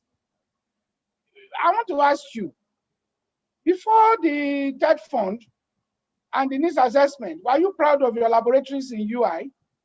Yeah, I was also in UI. I knew the faculty I left when I left UI, and I know what is there now. So we must benchmark our judgment against the best, not against the worst. That is the first thing I want to say, and that is where we are coming from. Prof, to be honest to yourself, in the last 10 years, if you are to calculate what your owner government has given you to operate ASUU State University, as against what you are getting in terms of capital votes from both NIS assessment and TETFund, I'm not sure you can say you got up to 30% of what you needed, or of the totality. Because I have the records. I know in 2030, your university got about 1 billion. And I know since then, you have taken some, I think 198 million, and now some other millions are coming to you. The point I'm making here is that if students are no longer coming to Nigeria, don't place it on strike alone. Just talk of deterioration in our operational environment. That is very important. It's key. It's key. I just mentioned what I saw in 2012. In a first generation university, could you have imagined it? That they were fetching water. I will send the report if you doubt me. Fetching water to the chemistry lab. I know you are connected with Professor Hidu, who is proud to present you as a student in UI. When you are in chemistry in UI, compare it to what you see in your laboratory in chemistry lab now. This is what we saw. This is what I saw in the field. They were using kerosene stove in place of Bunsen burner. Can we allow that to continue? Will you be able to attract students even from the Republic of Benin under that kind of situation in a first generation university? So we need to contextualize our objection to strike. Look, you are pushed to a point that you say, well, if you want to kill me, just kill me. But I will raise my voice against this situation. This is where ASUU is coming from. ASUU is coming from a point that even you administrators who are hitting us, when you are the end beneficiaries of our strike action, you administrators who are hitting us, you know the truth, but because you want to showcase yourself as performing, no, you want everything to pull down our struggles. No, absolutely no. No, we've seen those things happening. I may not be talking about you directly. Absolutely no. The point has to be made. Those who are saying strikes, President, those who are saying has to be made. Are no longer fashionable. President, we want them to advise us. What options do we have? Now I say this because you've been repeating. We're talking about facilities, talking about poor laboratories. And I'm also talking as a global player. That it's not government that does all of these things. In some universities abroad, you're shown your office, it's up to you to equip your laboratory. I mean, that's the fact. How many of us are actually applying for grants? I cannot remember when last I asked UI to fund any of my trips, to fund any of my researches. I think as a union, we need to support our colleagues. We need to let them know that university business is a serious business. When you just leave everything to government, we won't get to where we are supposed to be. Government cannot fund education alone. I'm saying this as a global player. And like you suggested, we can talk privately. We need to re-strategize. Those people who don't want to come to Nigeria, it's not because of the poor equipment, poor facilities that you talk about. They reach out to me, they want to come to Nigeria, but they tell you, why should I come to country? A program of 3 years, I spent 6 years. It is about the strikes. We shouldn't deceive ourselves. We can talk, we are all into this matter together. Let's find a way of re-strategizing. Strike of 9 months, 10 months doesn't happen anywhere in the world again. We are becoming too notorious for that.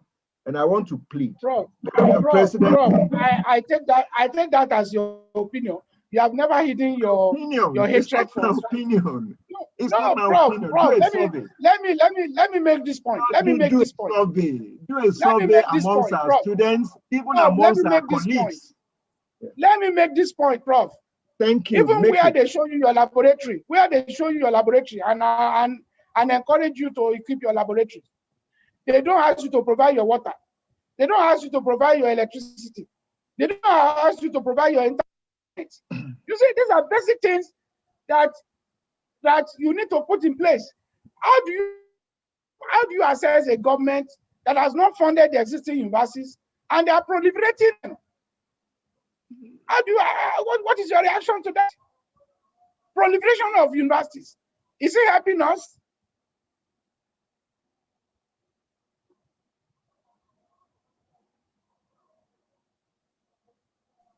We will await the return of Professor Labode. Hello? Hello?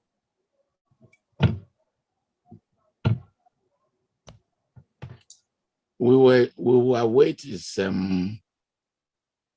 I think his internet went off.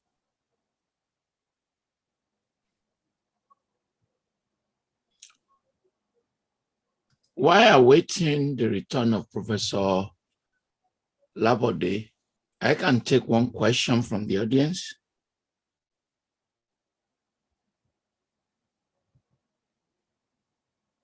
One question from the audience, please. Recognize one person for me, just one person. Professor, I believe Mr. Haliru Salaki raised up his hand.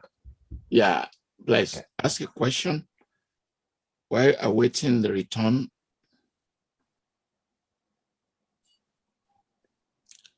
Go ahead. Go ahead and ask your question.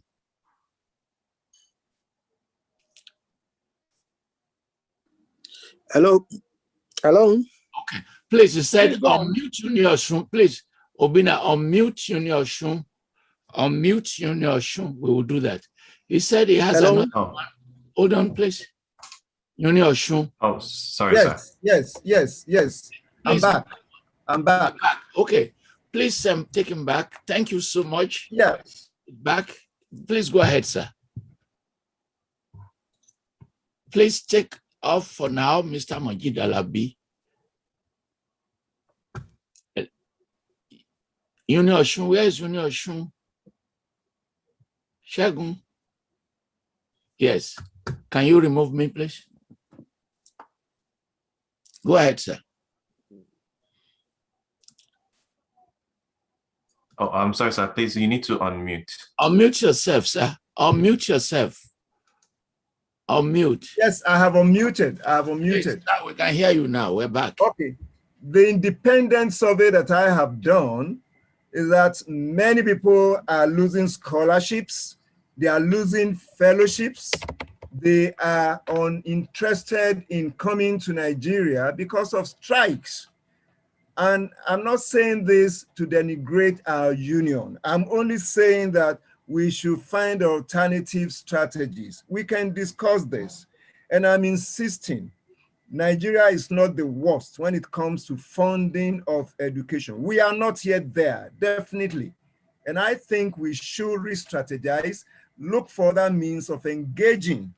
Now you said it, government accepted our struggle to accept TETFund.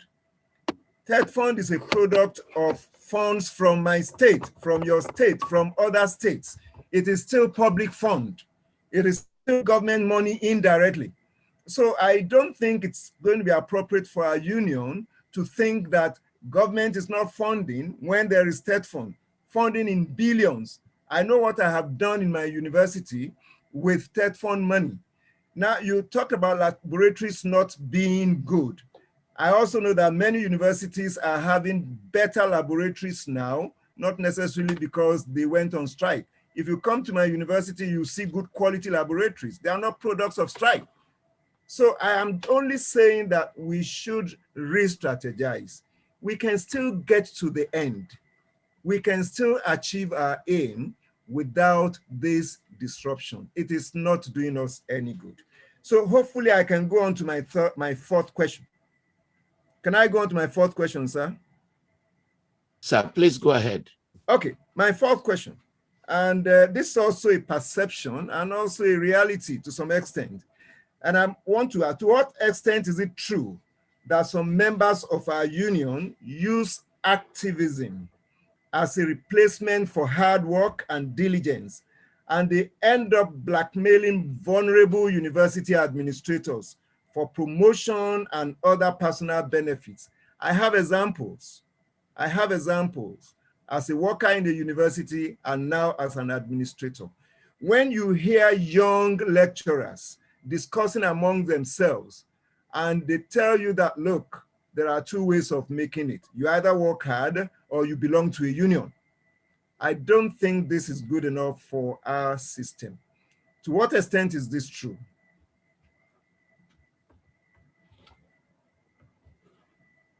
Well, thank you very much.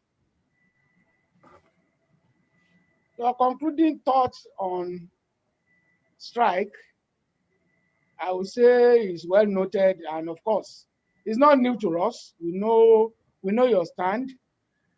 But with due respect to you, Prof, we will want those who think strike should be banished to give us alternative strategies that they think will work.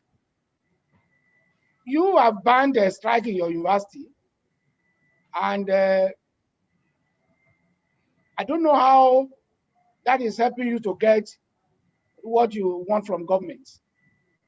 But it can work for you. Maybe it will work for others. However, we have always insisted that if you have an agreement that you have negotiated for years, and after writing 20 letters or more, after holding several meetings, and this government tells you we are deaf, we are deaf and dumb. Take the example of doctor strike the last time. We all witnessed it. They were reluctant to go on strike. But it was only strike that fetched them. The attention needed. You should understand the psychology of Nigerian leaders. You may be exceptional, or from your own perception, you might think that talking to them will make them change. But I think the aggregate opinion of our members is the only language government in Nigeria understands. For now, is strike. They will push you to the point that until either there is threats of strike or actual strike, nobody will move. You have banned strike in your university. I wish you the best. I hope it helps you. Now, this issue of opportunism that you have raised, it happens in any organization. But I will place it on two things. You have said some young lecturers will say there are two ways to rise in the system. Either you are ready to work hard or you belong to the union. I don't think that perception, that second perception, I think is the predominant thing. And when you see those who are talking like that, you have to go back. You are experienced, you are an administrator, you belong in the system, and so you know about the tradition. How do this category of lecturers get into the system? You know the kind of pressures that are brought to bear. If you advertise for position, academic positions in your university today, you can imagine the number of letters that you will receive from politicians. If you are not strong enough to insist on due process, you will end up getting people who have no business being in the university coming into the system. And once they come through political platform, then what should you expect from them? You also know how vice chancellors emerge in the Nigerian universities today. You know. And we were there together in Oka. That day, Professor Hido talked about cascading mediocrity. Cascading mediocrity is all about getting people who are not qualified to be in position to be there. And they will be looking for people who are also not as competent as themselves to occupy low ranks. And the thing will percolate to the lowest level in the system. So some of us got back into the system because of our performance in university. So we were cut out for the job. When people are cut out for the job, you keep up your records because you have something to talk about. I don't think any university I went in Nigeria, anybody will say I had no business being in the university. And I know about your records too. So we know ourselves in the system. So if we can go back to that tradition of attracting the brightest and the best, these things you are talking about, opportunism, will not be there because we know at some point our records will be made open. But if people come on the platform of political connection, they will use opportunism to rise to the highest level. So I don't know how people became VCs. People who became VCs will also be obliged. If they came through political platform, we'll be obliged to dance to the political, to their political godfathers. That's the truth. So opportunism is a value chain, if you like. One opportunism will lead to another opportunity, and so on and so forth. Thank you very much. Well, thank you very much. So much to talk about some of these issues. Let me say that we have not banned strike in Osun State University. What we have done is to apply the labor law. You see, strike can go on anywhere. I have colleagues in UK universities. When they decide to go on strike, they know that they don't get paid. The last strike that took place in the UK, they had to refund money to students. So yes, it would be good to go on strike, but I also think that it's not proper that you go on strike for 10 months and you want to get paid. It's never done anywhere in the world. Me, I'm speaking as a Nigerian. I'm also speaking as somebody who operates in Nigeria and also knows what goes on elsewhere. So Osun State University has not banned strike. All we have said is that you can go on strike, but you don't get paid. And I need to also say this. When you are a university administrator and you have to accede to push from some high places to employ people, you're not doing well. I also want to say that there are pressures within. Our colleagues also pile pressures on administrators. Our colleagues blackmail administrators to do things that ordinarily they would not want to do. So I don't think it is proper to just blame the so-called elites, the so-called people in power for many of these things that do happen. We have people littered in our university system today who are not necessarily people imposed by politicians. They are people we attracted into the system by ourselves. And I know people who became professors not because they have anything to profess. We need to tell ourselves some truth. We have examples, but we cannot be talking about these examples in a public platform like this. My final question, you and I know that we've been in this business for a while. You and I know that I was part and parcel of the struggles. Now, what we used to have was a union that thrived on arguments. We will argue, we will disagree, and at the end of the day, superior arguments will prevail. What I see now, it's like, oh, once you don't toe the line of the union, you are labeled, just like I've been labeled, anti-ASUU. I can never be anti-ASUU. But I believe that in the academia, it's about argument, and superior argument prevails. Like the matter of tactics that I'm talking about, let us discuss it. There is no reason why we have to label those who disagree with our current trajectory as being anti-ASUU. Let's go back to the good old days of a responsive and accommodating and intellectual and a developmental unionism. That is what will get us the goal that we want. All said and done, I want to wish our union well, but it's important that from now we try to change our strategy. Strikes are destructive, they are disruptive, they are setting us back, and I'm not very sure if we do the cost-benefit analysis, the strikes have actually been beneficial to us as a union as a university system, and as a country. I rest my case. Please don't go, don't go. Yes, Prof. I think I will respond to 3 or 4 things in your submissions. I'm trying to constrain myself not to be too personal, but you are too strategic for me to allow you to escape some of these salvos. With some of these salvos you have fired. In the first place, you and I know that you walked out of the union in UI, and it's on record. But I don't want to go into the details. So to say we don't let us go into the details if you want it, Abiodun. Yeah, no, Prof. For example, the union has become so interested in who becomes HOD, who becomes dean, who becomes director, who becomes a vice chancellor. And we all cannot belong to a union, and the union supports someone against other people. So I worked out on purpose. Prof, the point I'm trying to make really is that you are crossed with the union. So you have some level of bitterness against the union. So if you have the opportunity to hit us, you will hit us hard. And that you have been doing. Yeah, you said you didn't ban unionism or you didn't ban a strike, but you have been sanctioning our members who went on strike in order to discourage strike.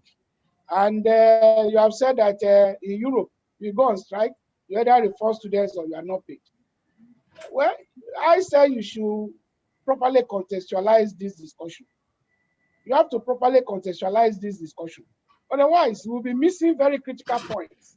What is your understanding of an underdeveloped society? An underdeveloped society, what is your understanding of it? That is where we have to proceed from. You see, a lot of things go on as aberration. I mentioned earlier that it may be a phase. It may be a phase in the process of our development as a system, as a university system. Because certainly we will not continue like this. We are hoping and praying that the time will come that we have people who are pro-people in power. People who know that, for instance, the chapter 2 of our constitution, where education is declared free at all levels, will be made justiciable, and Nigerians can begin to claim their rights. It's not that we cannot fund education or we don't see it as priority. It's a debate we can continue from now to tomorrow.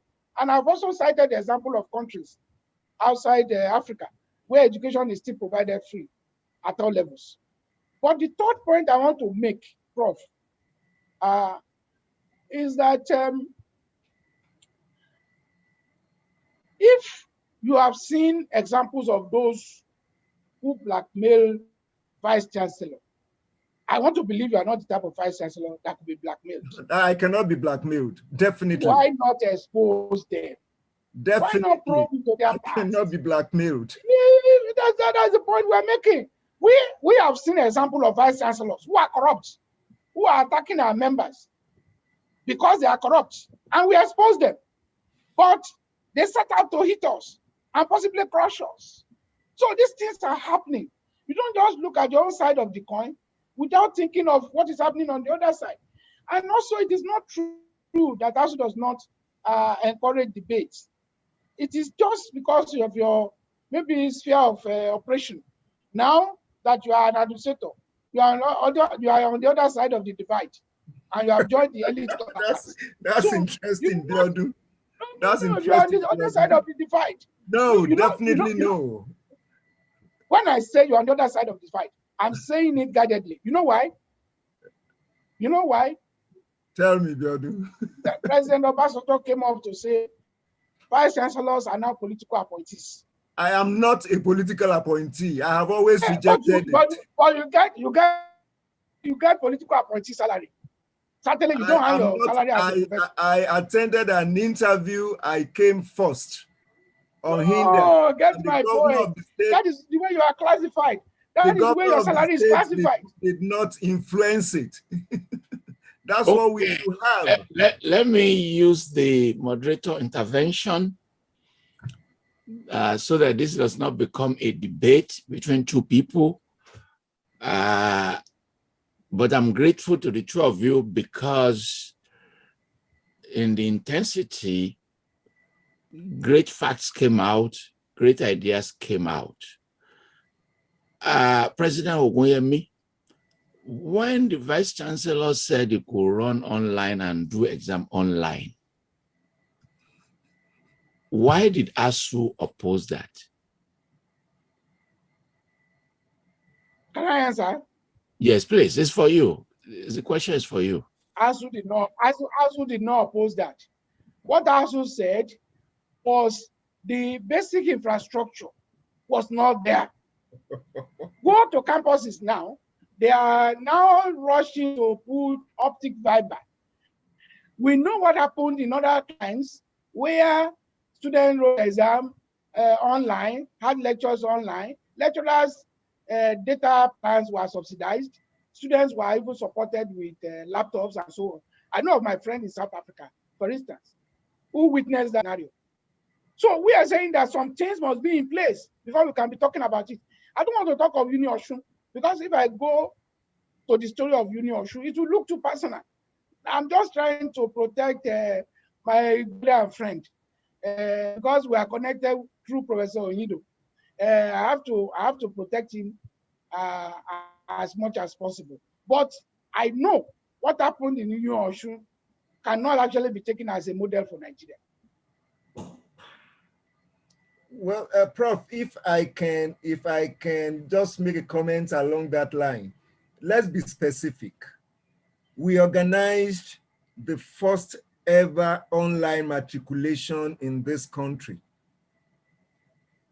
My union said it was a charade. It was even in the newspapers. Now everybody is doing it. We organized the first online convocation in any Nigerian public university. My union condemned it. Now everybody is doing it. That's the question Professor Toyin Falola is asking. That's the question he's asking. Why was it condemned? It happened. It's not as if we were just planning it. We did it.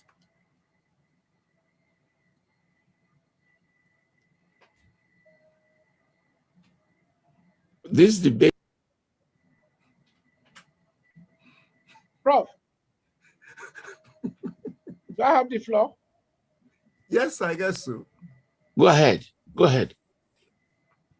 Okay. Okay. Let me ask Prof a question. In an online matriculation, why should students come to the campus to buy or to borrow and rent gowns?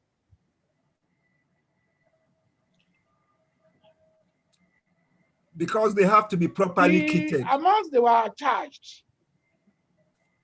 properly kitted, at what cost? You see, it is not this thing that that will give you the quality education we are looking for. What Prof was doing in Uni Osun actually was to spite us during the strike. Pure and simple.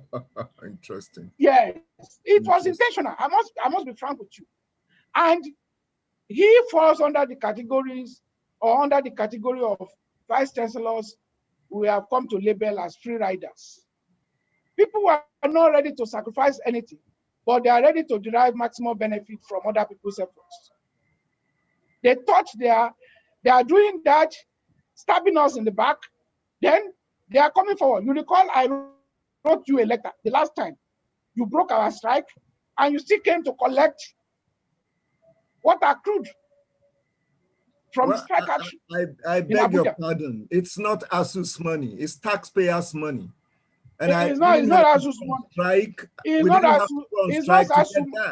Okay. Not ASUU money. But if there was no strike, you wouldn't have gotten that money. Okay. Moderator, I think you should take over. Moderator, take over. Yeah. Vice Chancellor and President. Thank you. It's an exciting conversation, bringing out differences and issues, which we are going to continue, and opinions will be divided.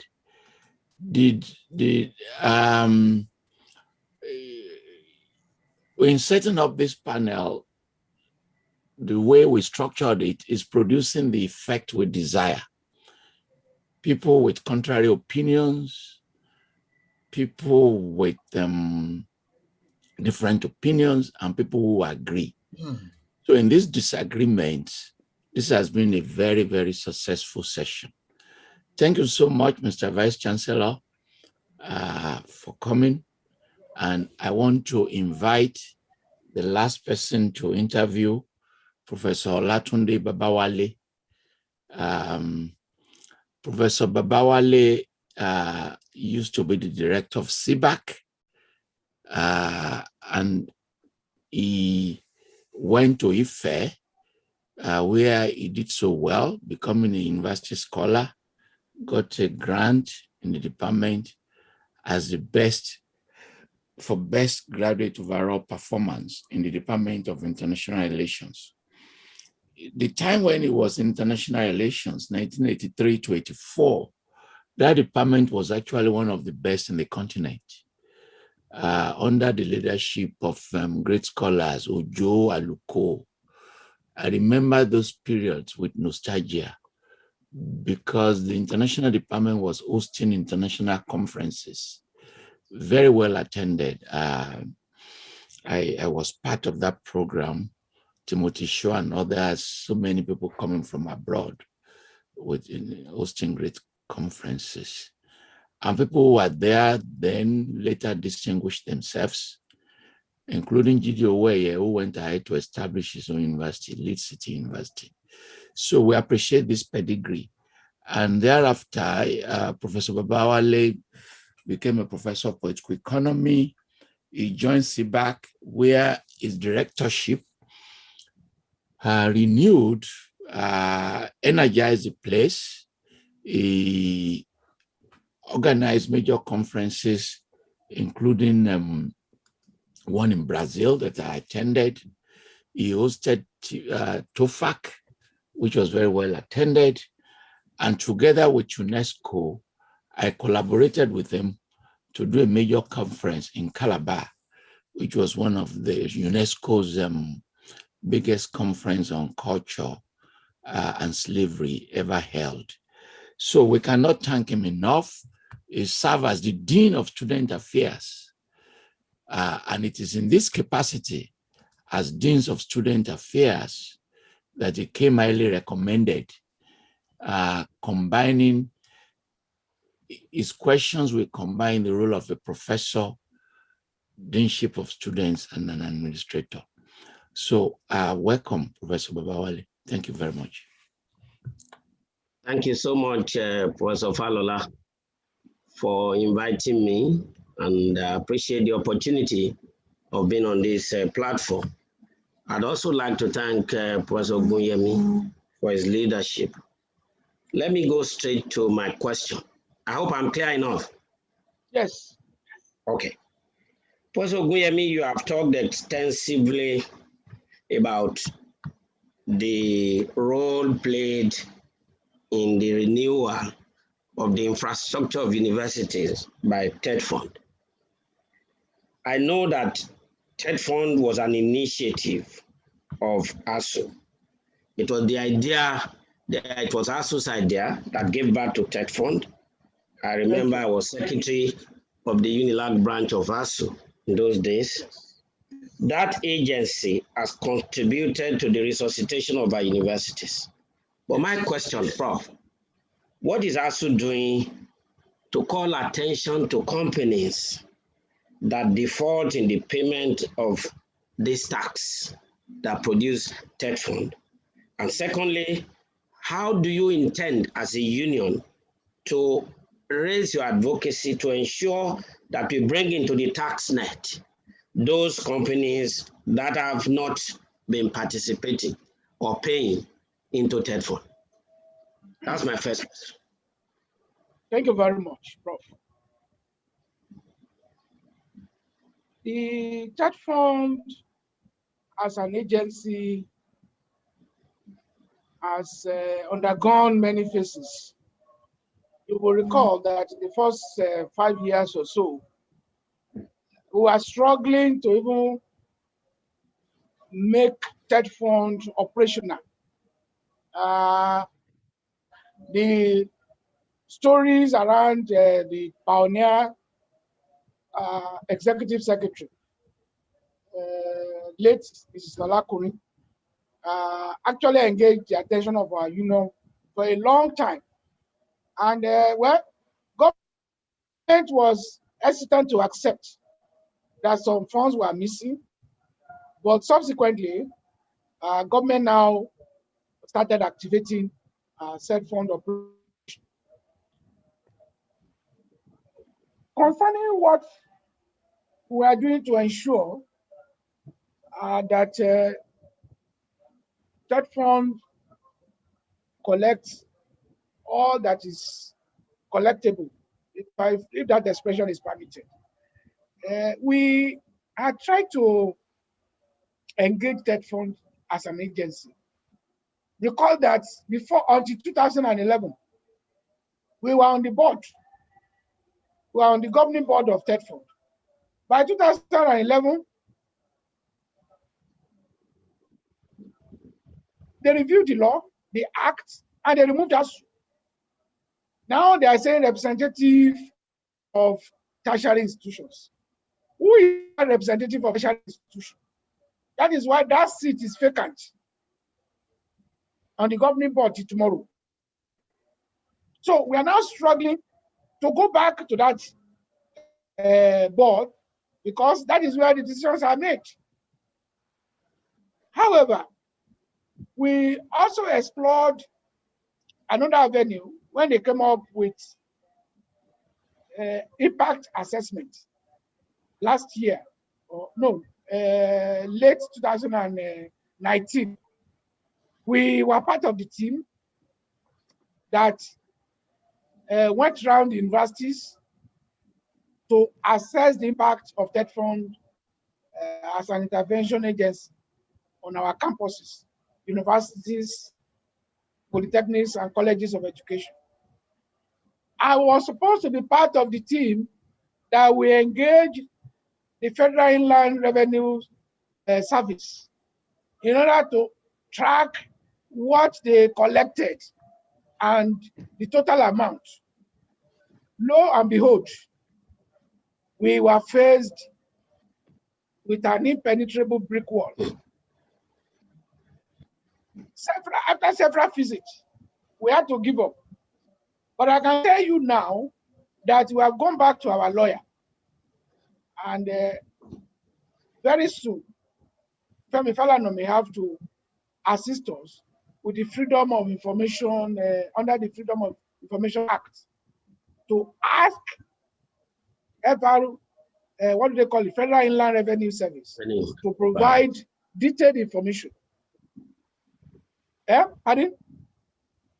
Quiet. So that we can actually track what has been happening, and we can know where to engage appropriate government agencies on this matter. So I agree with you that we cannot vouch for what has been collected.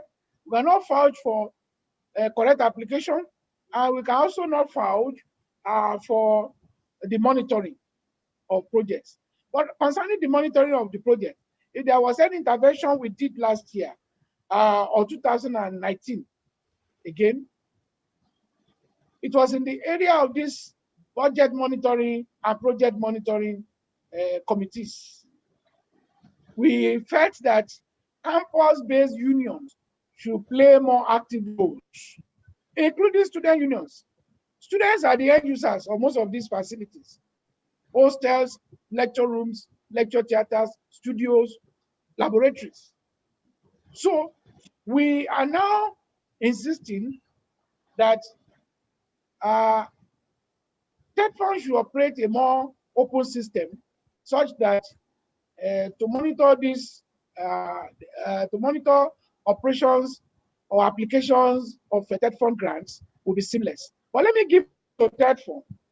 TETFund has been accommodated to, they have been accommodating to ASUU perspective on most of these issues.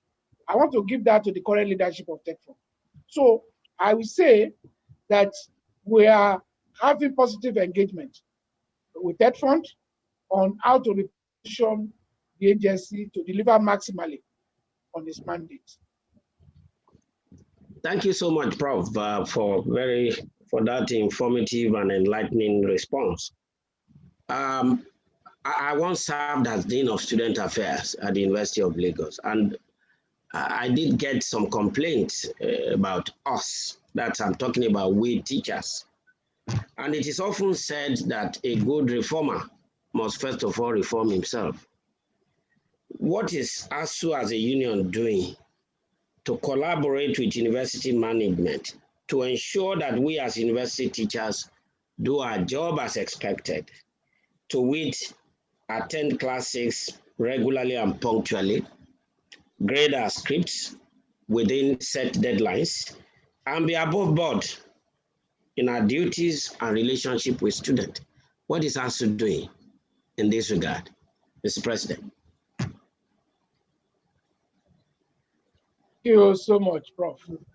Well, you are also a comrade, and you know some of these things we have been saying. If anything at all, we are more critical about ourselves than even others. But addressing your questions is a loaded one. It's a loaded question. It's a question with many questions. I will not deny that there are infractions. I will not deny that some of our colleagues are performing below expectations. But I also want us to situate the problem correctly. For instance, what is the size of the student population we are talking about? A colleague in one of the universities, head of department, recently complained to me. He taught a class of over 500 students, and he had this pile of scripts to mark, and he was given 1 week. Failure to deliver, he will be lined up for disciplinary action. Is that fair to that colleague? I know in our days, the entire faculty may not even be more than 200. But now a department is having 500 students.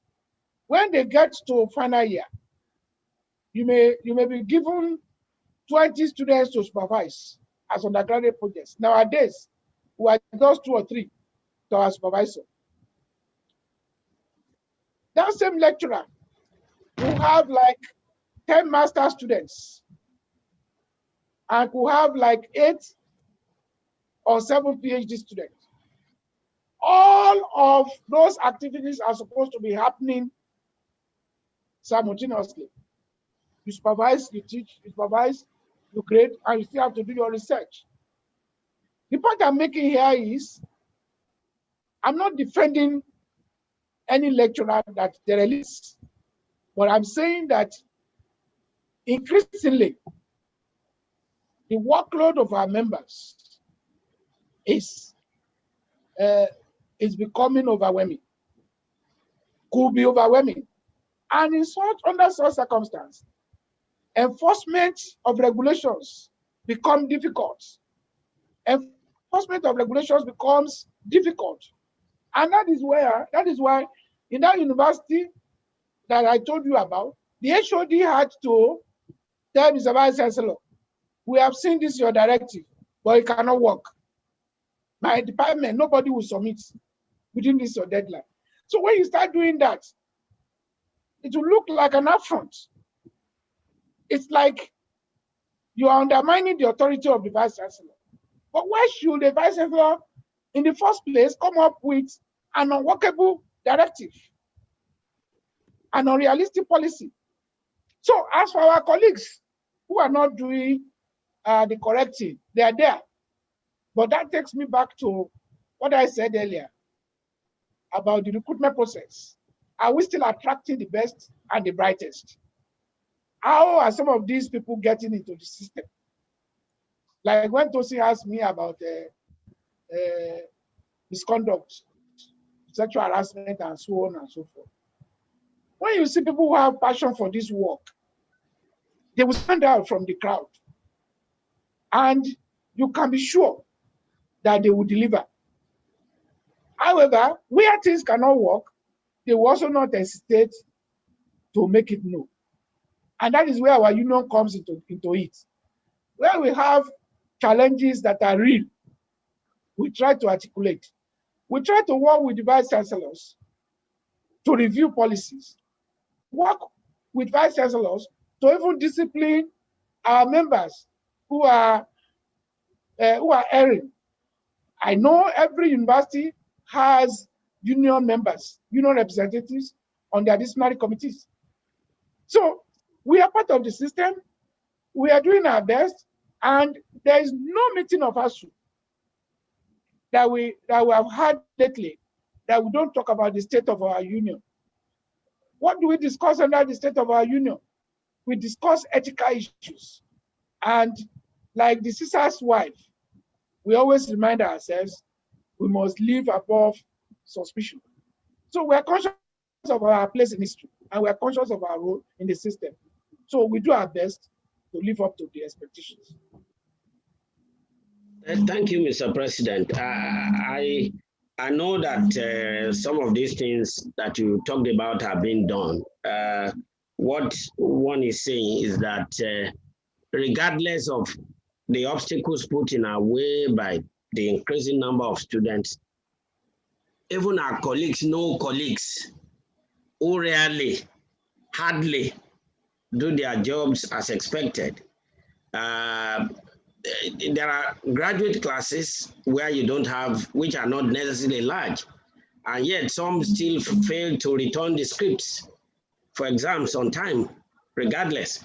So this is why there is a need for us to do more in that regard, in our collective interest. Having said that, I'd like to ask you, sir, you have alluded to some of the things ASUU has been doing in the area of having a budget monitoring committee, which I see as a recent creation, more or less.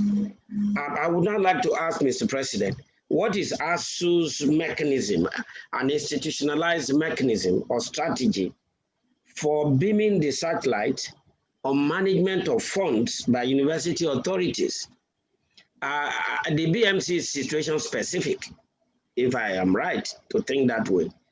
But what other institutionalized mechanism have we put in place? Funds are provided for the universities, and ASUU then takes a back seat. And then there are problems with how those funds are applied, the priority of university administrators. How do we ensure that the right priorities are put in place when funds are made available? For instance, what do we do about overpricing of contract, which someone alluded to earlier in our public universities? Mr. President.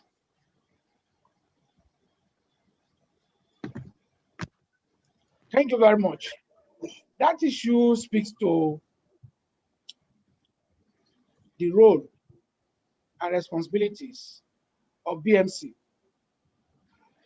Our conception of BMC is such that BMC will be part of the process of prioritizing projects in the first place. And I illustrate with the example of revitalization fund that goes to university or the universities once in a while.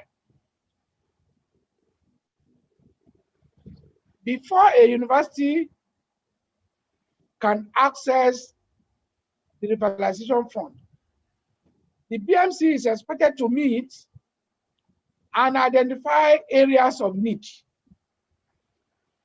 The areas of need will be a collection of submissions and prioritization from the units and departments of the universities through the faculties and colleges to the Central Budget Monitoring Committee, where all staff unions, including student union, will be represented.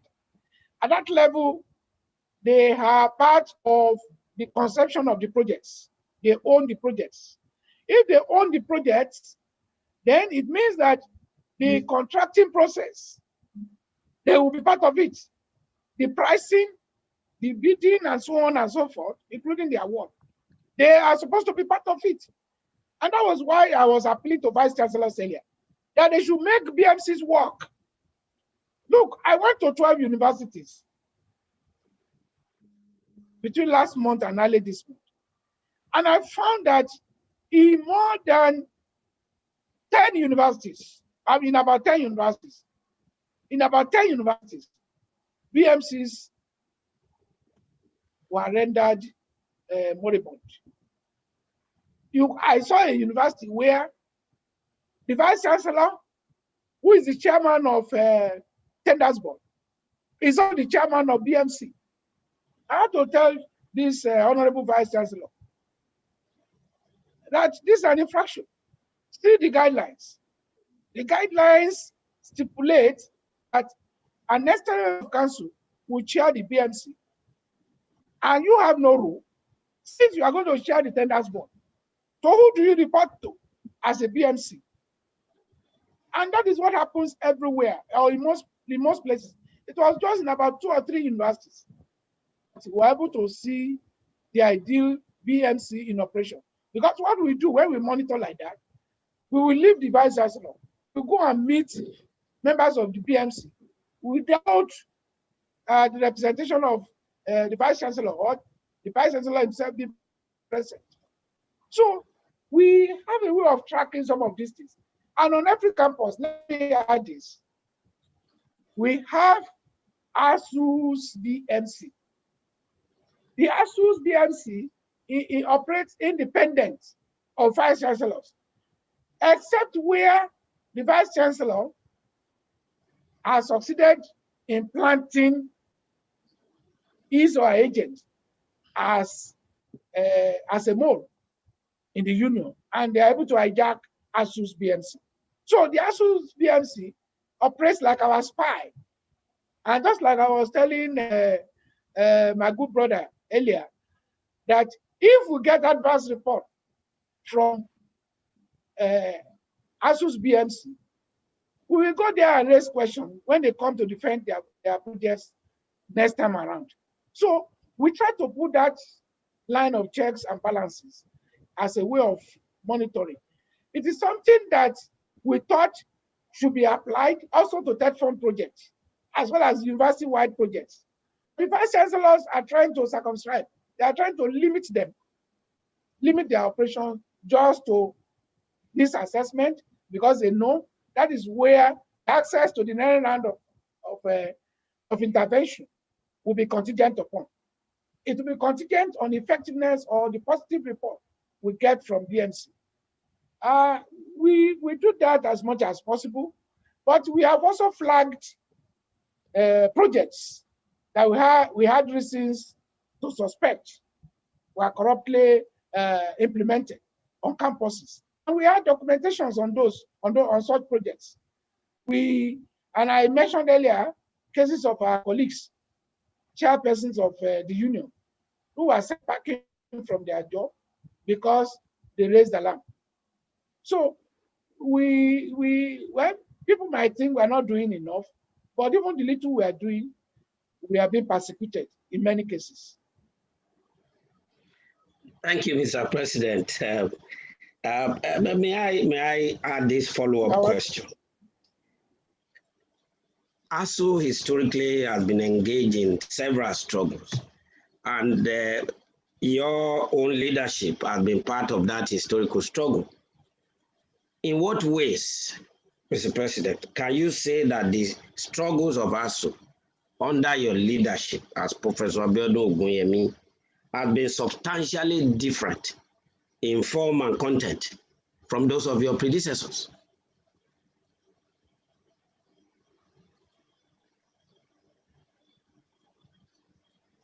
I think we should start from the context. When Jega was president, how many branches did we have? Maybe just about 20 or thereabouts. Yes. We moved from there. Yes, we moved from there. Our branches became 40, later became 60. Today we have 7 branches. So the dynamics of increase in itself presents a different challenge. So it's like every leader of ASUU, every president of ASUU will have to operate in a different context. Again, the context of the military is different from the context of civilian. Today, the government will say, well, we cannot do something until we go to the National Assembly. You get to the National Assembly, they are dribbling you. And you know what it takes to pull through any proposal at the National Assembly. I don't want to talk of what goes on behind the curtains, but I can only say that because we are operating in a different context, there are new challenges that are coming up. I tell you, it is almost every day that we have a new crisis emerging from at least one campus or the other. Just last Friday in Ekiti, the governing council said they have proscribed ASUU, another union, at Ekiti State University. I mean, that's not happening for the first time. And I know those who have extreme views and disaffection for the union will jump at that it serves them right. And what are they protesting about? They have not paid them for them, and they have been on our salary for some 8 months. They're asking them, pay us arrears of our salaries. Is that too much to ask?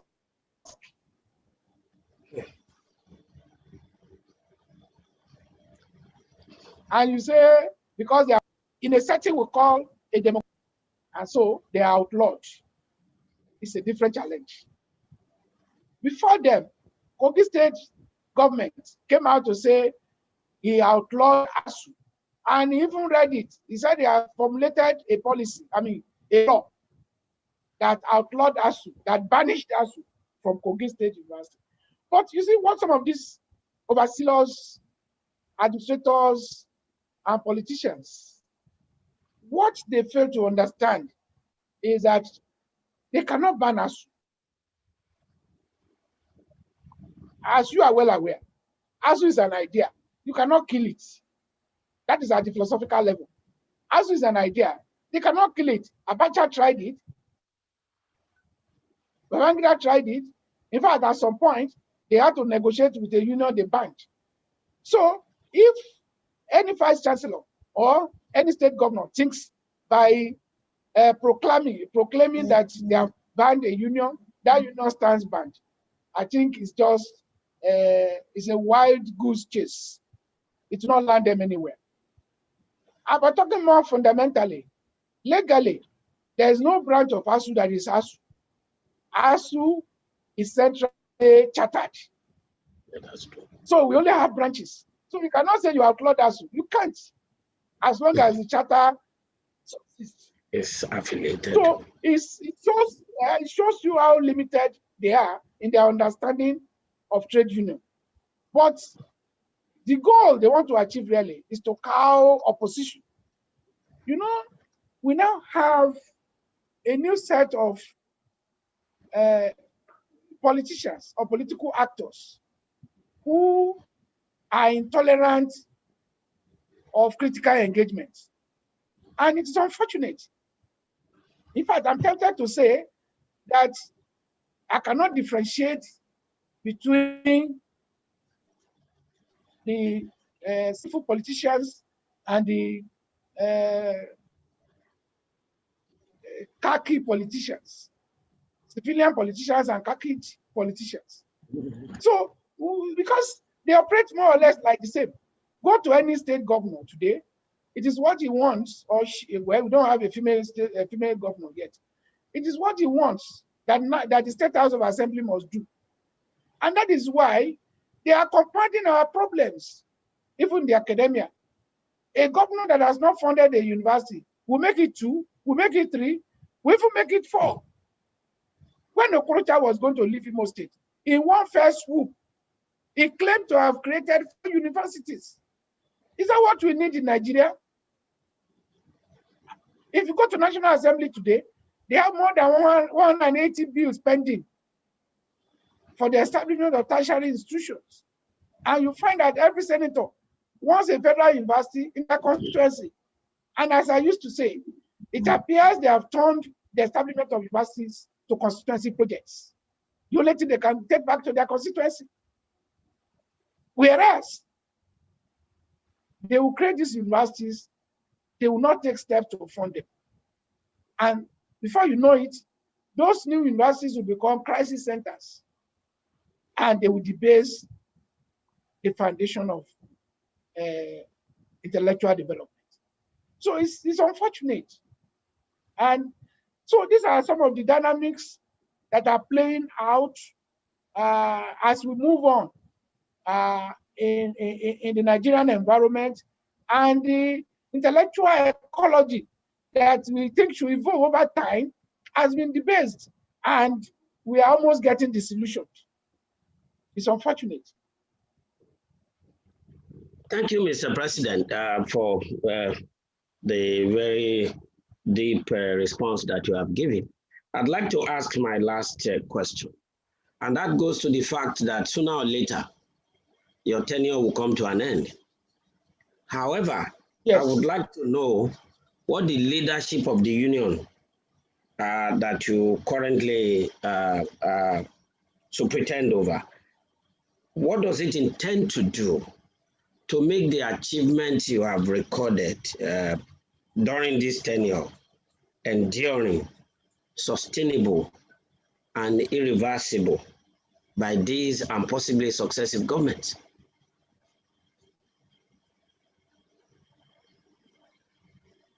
I don't want to talk of any achievements because we operate collective leadership. As you know, no president of ASUU can say I've achieved anything. It is NDC that will give you the template, the template that will guide you as you are going to the office, and you report to NEC from time to time, and NEC gives you ideas on what to do. But what I can say is that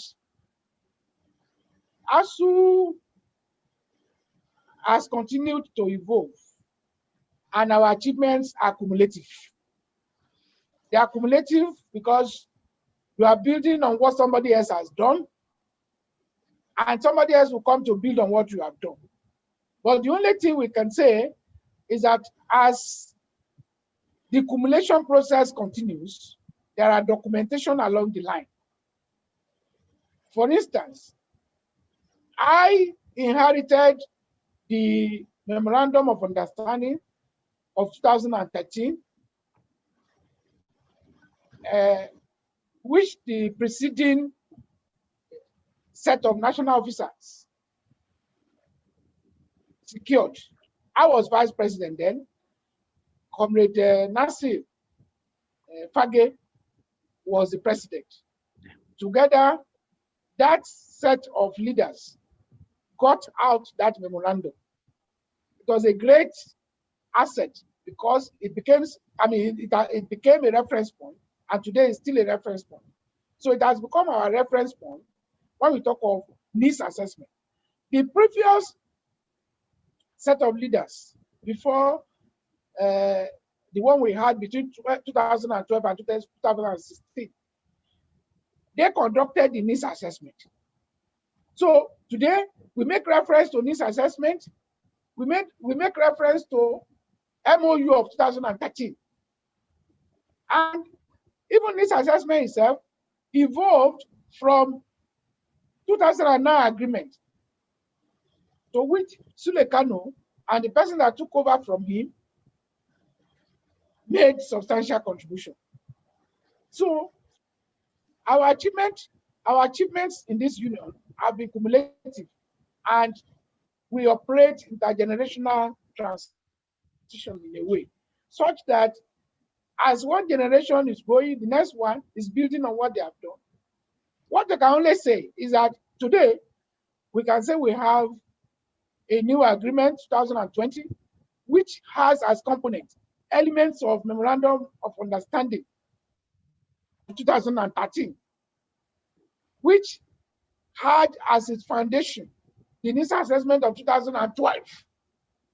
And the foundation for that was the FGN-ASUU agreement of 2009. So you can trace the genealogy, if you like, back to many, many years, just as you are going on. So any leader of ASUU that is emerging, you must be conscious of that progression. And you don't want to lower the bar. Rather, you want to keep the flag up. So far, what we have done, I'm talking of my set of POs, we have tracked what we had as outstanding within the previous efforts. And we had also tried to push the frontiers, just as we're about concluding another FGN-ASUU agreement. We hope we'll be able to conclude that before I go, such that we can have what we can call FGN-ASUU agreement of 2021. And that is where the issues of condition of service, the issue of funding, the issue of academic freedom and university autonomy, as well as other issues related to law and regulations will be clearly outlined and tried. So whoever is coming up after me, together with his or her team, will have to work with that document, and they will be guided by the appropriate organs of the union. That is the way we work in the union, and I believe you also know that. Thank you. Thank you very much, Mr. President, and I must thank you for the responses and thank the moderator. I'd like to hand over at this point. Thank you very much. Thank you very much, Professor Babawale. And the takeaway on continuity and legacies. So it's time now to throw it open for members of the audience. We've received some questions beforehand.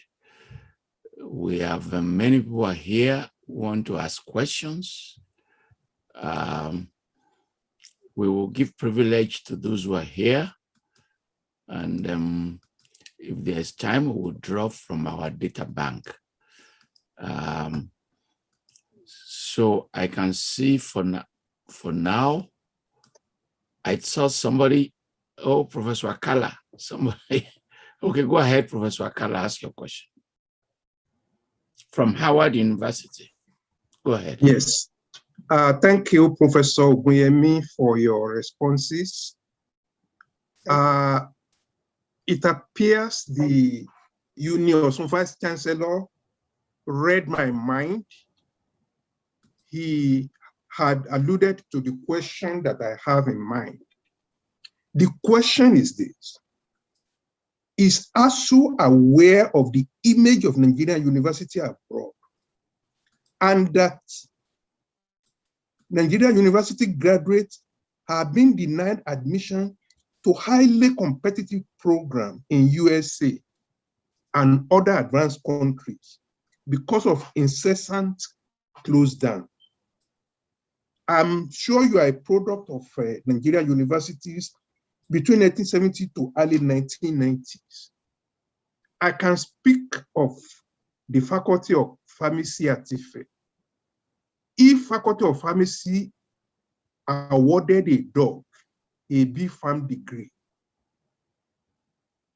that between 1970 and 1990, that dog would be offered admission to the best university in Europe and US. That is not the case now. I am a professor at Howard University. I know the question they asked, that how many years did our students actually spend in the classroom before they get their degree? There should be an alternative to closing down the university. That issue should be addressed seriously. It's affecting our image. When our students apply, they don't even talk of giving them scholarship any longer because they are not sure of what they are trying to fund. If you want to respond, fine, but if not, I think that issue should be taken seriously. Thank you. President, please. All right, thank you, Professor Akala. I thought I addressed this issue earlier, but maybe I was not clear enough. What you said also worries us. And that's why I was talking about repositioning our universities for global competitiveness. Yes, your illustration about what obtained in the 70s and 80s is not new to us. But the question is, can we ever go back to that position, that status, where our degrees will be respected? Because what you are talking about here is not just about the closure of the universities. I gave you the example, if you were with me when I started, I gave the example of a first generation university where they were using kerosene stove in place of Bunsen burner. Would you recommend that for anybody? You would recommend for your colleague in Europe or America to go to that first generation university and use their laboratory? Where taps in chemistry lab had no water. I was there. And if I have your email, I can send you the needs assessment report. These things we are saying, they are not figments of our imagination. They are concrete realities of our debasement. So our colleagues in diaspora, they need to sit back and think of the way they can help us. Maybe I didn't make that clear enough. They too should intervene in this matter. They too should tell Nigerian government that this cannot continue like this. Thank goodness we are beginning to see some reversal. And I assure you, we don't enjoy strike action. We don't. Look, during this last strike action, I have 2 children, my own biological children at home. I had them who were on my neck. I had to sit them down, time for, regularly to make them understand why we were forced into it. I just gave the example of medical doctors. Until the medical doctors went on strike, they threatened them with no work, no pay. Government did not do what they ought to have done. If our government are sufficiently responsive and responsible, we will not be where we are. We know of our other colleagues in diaspora who have become the change agents in their countries. Maybe our colleagues in diaspora should also be thinking of how to help our universities. Not necessarily bringing money into the system, but of course influencing policies, telling them the impact of the neglect they have unleashed on our system. So when you say this, it's like you are blaming the victims. It's like you are telling us that we should not cry when they beat us because we are pressed to the wall. We don't like it. Nobody enjoys it. As president of ASUU, I will spend 48 hours not sleeping because of strike. It's injurious to my health. It's injurious to, let me tell you today, there is no president of ASUU, no past president of ASUU that does not have one health issue or the other because of this level of efforts they have made on this matter. So it is personally injurious to us. It is also collectively injurious to the system and nation. As you are feeling the pang, we are also feeling it, I would say, even far, far more than any other person. We don't enjoy going on strike. We are forced into going on strike. I must confess to you. If anybody can help us, let them come and help us. If they have ideas that will make strike to be consigned to the rubbish heap of history, we will embrace it. But we are still waiting for those ideas. We are still waiting for those efforts that will change the tide. Thank you. Thank you, Professor Da Silva, University of Ibadan. Professor Da Silva, University of Ibadan. Professor Da Silva, yes? Can you hear me? Yes. Or can I be heard now? Yes. Hello? Yeah. We can Thank hear you very much. My name is Ademola Omombewaji Da Silva, University of Ibadan, Nigeria. My comment, remark, and questions are all rolled into one and revolve around the recurring issue of the university autonomy, the problem of general accountability and financial recklessness on the part of many vice chancellors and their management, and the unhealthy activism of some ASUU branch EXCO members who support these vice chancellors, to which I would like the president to react.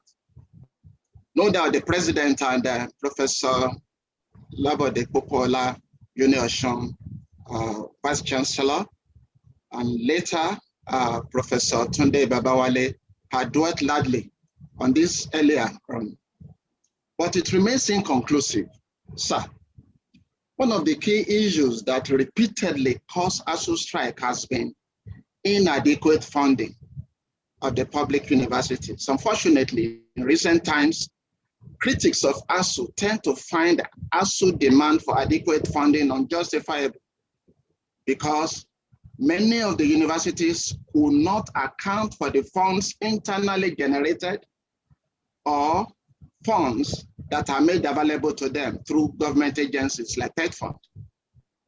A couple of months ago, TETFund released a list of public universities that failed to account fully for funds released to them. And for their failure, TETFund denied the defaulting universities access to additional or further funding. So how come ASUU blame federal government for inadequate funding when the funds many public universities have access to, they mismanage? Again, it's a common knowledge that while ASUU strive for adequate funding to address the challenges of infrastructure deficit, poorly equipped laboratories and classrooms, among others in our public universities, in recent times, some vice chancellors have been accused of brazen financial recklessness, unfortunately, backed by some ASUU branch EXCO members because they are direct beneficiaries. For instance, some vice chancellors could afford to buy for their official use a single car that was worth more than 50 million and more additional official cars for the different unit heads costing between 20 million and 30 million for each car. And on top of that, some actually embarked on curious projects like refurbishment of principal officers' staff quarters, each at scandalous amount, especially at this austere time. Unfortunately, the same universities complain of lack of well-equipped laboratories. Their classrooms have become an eyesore.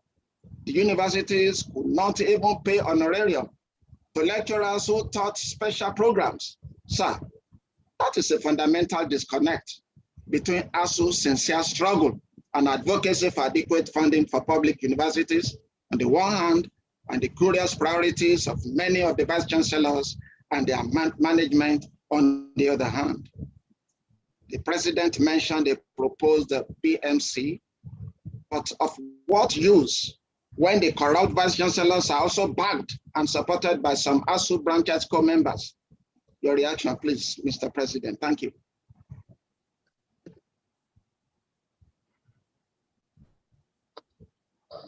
Thank you, Prof. Your questions are truly loaded. Well, let me try to disentangle them. Let me see if I can capture every bit of your loaded question. I will start from the rear, if I got that right, that we ask for BMCs, but some BMCs are made up of surrogates of vice chancellors. Well, if that is allowed to stay, then you won't just blame ASUU national leadership for that. We have other organs of the universities that are supposed to be critical stakeholders in some of these processes and procedures. We know, for instance, that ASUU leaders, ASUU officials in branches are elected, and the Congress of every branch has the power to change any leader that is suspected to have soiled his or her hand. Maybe we are not watchful enough, maybe we are not pushful enough, or maybe we don't have clear understanding of the workings of the union. But if our branches are sufficiently knowledgeable of the powers that they have, they will not watch helplessly as some leaders are positioning themselves for privileges and parasites. Because that is what I see as the bottom of your allegations. And it borders, the whole of this borders on opportunism, which Professor Popola tried to allude to earlier. We are all products of, or we are all students of checks and balances. And if we are critical enough, we can put pressure to bear. We can put pressure, sufficient pressure, that will lead to the change that we desire. So we have also put on various layers to track some of these things on campuses. If, for instance, there are problems that cannot be handled by a branch, and they are taken to the zone, and zone cannot handle, such problems will be brought to the national. So, of these things, there was nowhere we heard about them that we don't take steps to intervene. So, if Prof is saying that he's aware of some of these cases of opportunism, we will advise that we should find as much as possible space to pass them to the appropriate quarters. Yes, some vice chancellors have been accused of financial recklessness, and ASUU leaders are beneficiaries. It's still the same thing about, it still boils down to this opportunism that we're talking about. We, at national, or as national leaders of the union, we do not act on the information that we don't have. I want to assure Prof that if we have sufficient information and incontrovertible evidence against any local leader of our union, we have sufficient mechanism for redressing any anomaly in any branch. So let us also do diligence. Let's do our diligent work and ensure that those who are probably exploiting the opportunity to serve in our union are not allowed to go scot-free. Well, many universities are unaccountable, and TETFund has declared some universities, TETFund has denied some universities access to the new fund. It still boils down to what we were saying earlier. If the BMC is working, if vice chancellors are not breathing down the neck of that organ, we see no reason why corruptive practices will not have been flagged before then. But I want to underline this point. BMC is currently being resisted for TETFund because they say it was not part of their guideline. So if they say it's not part of their guidelines, it will be difficult for us to push.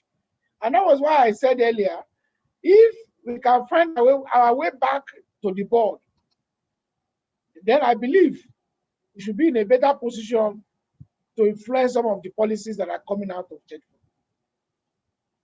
So, Prof, in totality, I would say that I saw your contributions as a wake-up call and a way of alerting us as critical stakeholders to be more watchful and to think of innovative ways by which we can apprehend some of the instances that are putting us in bad light as a union of progressive intellectuals.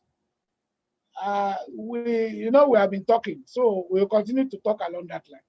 So we appreciate your contribution. Thank you. Professor Olorode. Professor Olorode.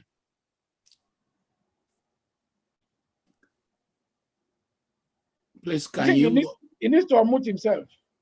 Can you unmute yourself? Can you unmute? You have to unmute. Can you unmute? I can. Well, I try. Prof, unmute yourself. Yeah. Can you hear me now? We can hear you. And happy birthday. He's 8 years old this week. Happy birthday. Thank you, Prof. Thank you, Prof. Yes, sir. Please let me go to this. You see, the way people are addressing this matter, it's like they think that the crisis in the Nigerian university dropped on us yesterday.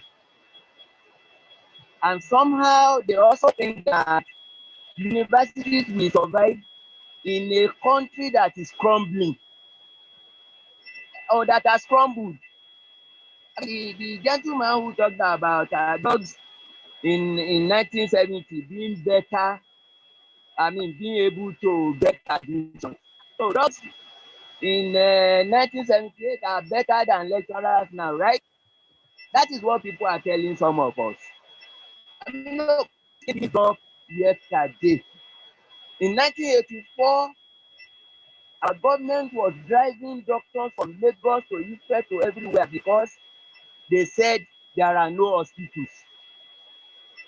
As we are talking now, COVID-19 is severe, or even more severe, as in some places. Our universities cannot open. No schools can open in Nigeria if COVID-19 was even. And so people should not go and see the situation in Nigeria just dropped on us yesterday. Universities are victims of the crisis of Nigerian politics. So when people talk about science and how whatever, so what do you understand the university? We have no government. If they think ASUU struggle is too much, they should close down the Nigerian university. So vice chancellors who are appointees, political appointees of irresponsible government are also telling us the same things that government is telling us. The man from Osogbo was saying that there is enough money in the university system. Yes, there's some money in the university system, but the budget of education has never been as low as it is today. Just about 6% of the national budget. The National Assembly is spending more money than Nigerian university system. As for co-funding, Prof. Ogunyemi already made it. Nigerian parents are already overburdened. If the man from ASUU does not do, they are unpaid, working parents, they are unpaid in many government institutions, including ASUU. Pensioners are not paid. Universities are not in LAUTECH. Government is owing them 7 months salary. In fact, nobody is paying 30,000 naira minimum wage. It's just 6,000 naira a month is the wage they are paying. Only half salary. When you say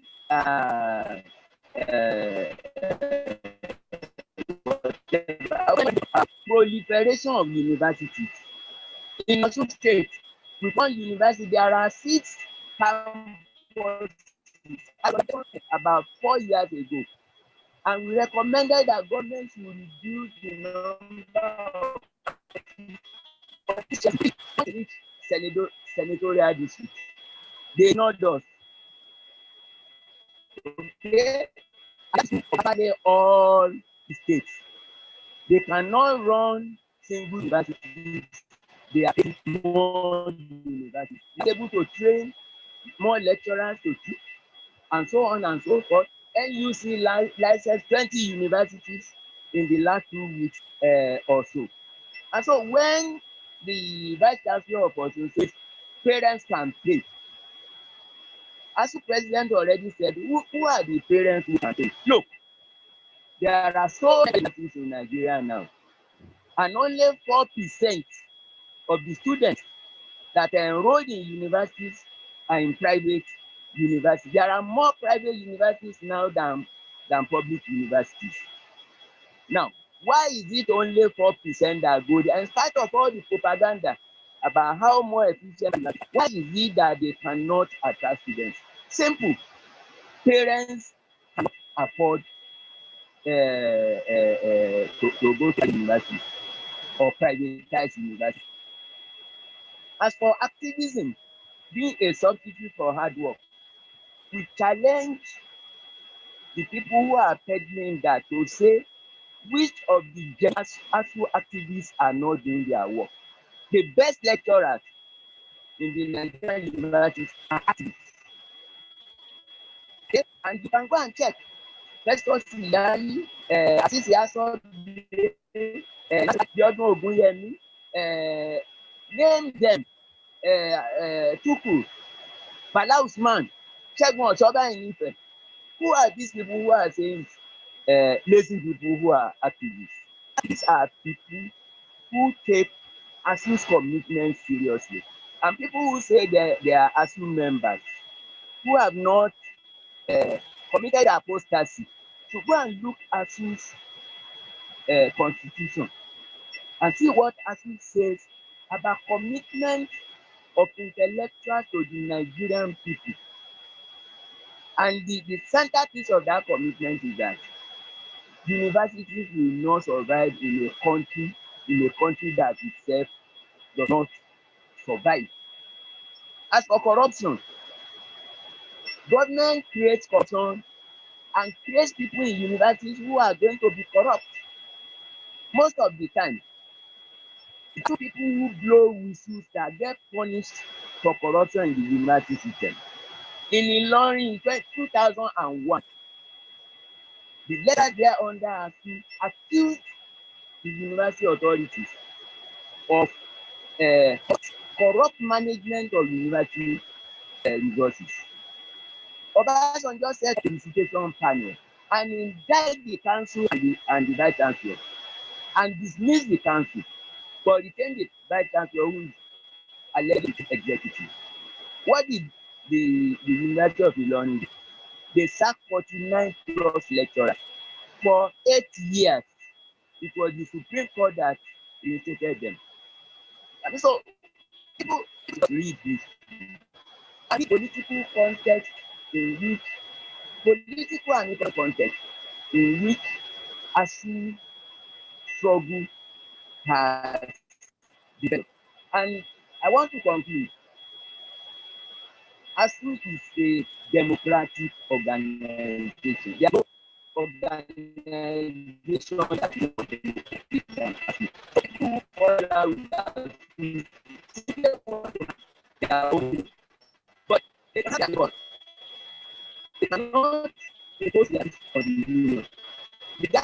you go back to Ibadan contest the election, instead of doing business in Osun State, if you go back and persist, there are other ways around it. Thank you, Comrade Moderator. Thank you, sir. Because we have many people, you don't have to respond because it was making so many comments. Temitope Maba, I couldn't get full name. Thank you, sir, Professor Lori, and happy birthday once again. Temitope, please. Temitope. Temitope, you raise your hand. Okay, let me pass you then. Kazim. Kazim. Please go ahead, sir. Kazim.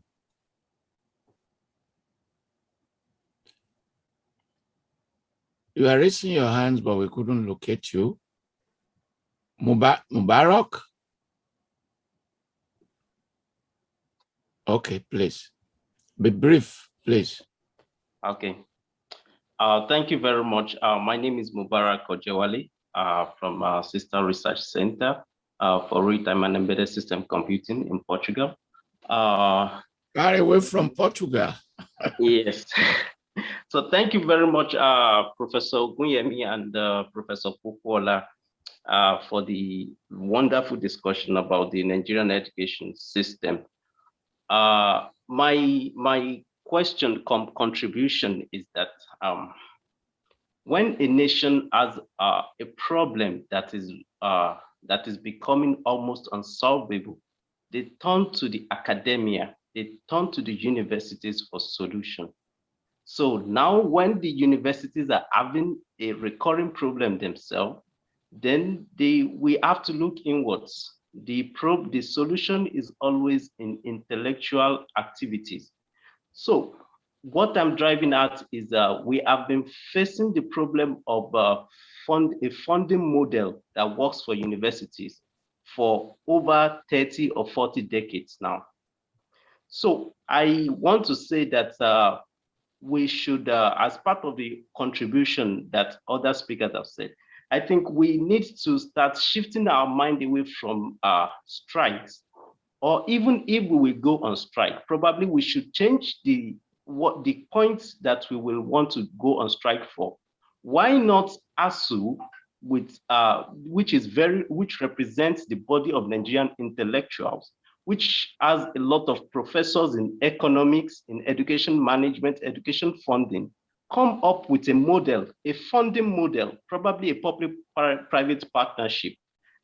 Clearly, the government is failing in funding education, and it seems that it is reasonable to assume that the Nigerian government cannot fund education enough.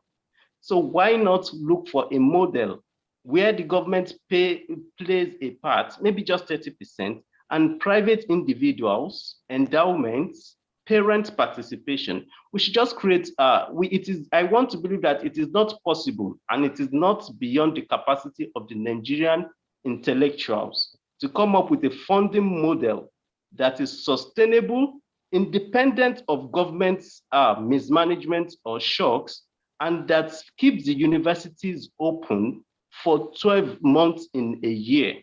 So my contribution question is that for ASUU, is it possible that we come up with a funding model that is immune to government's paucity of funds and also workable given the Nigerian socio-economic situation?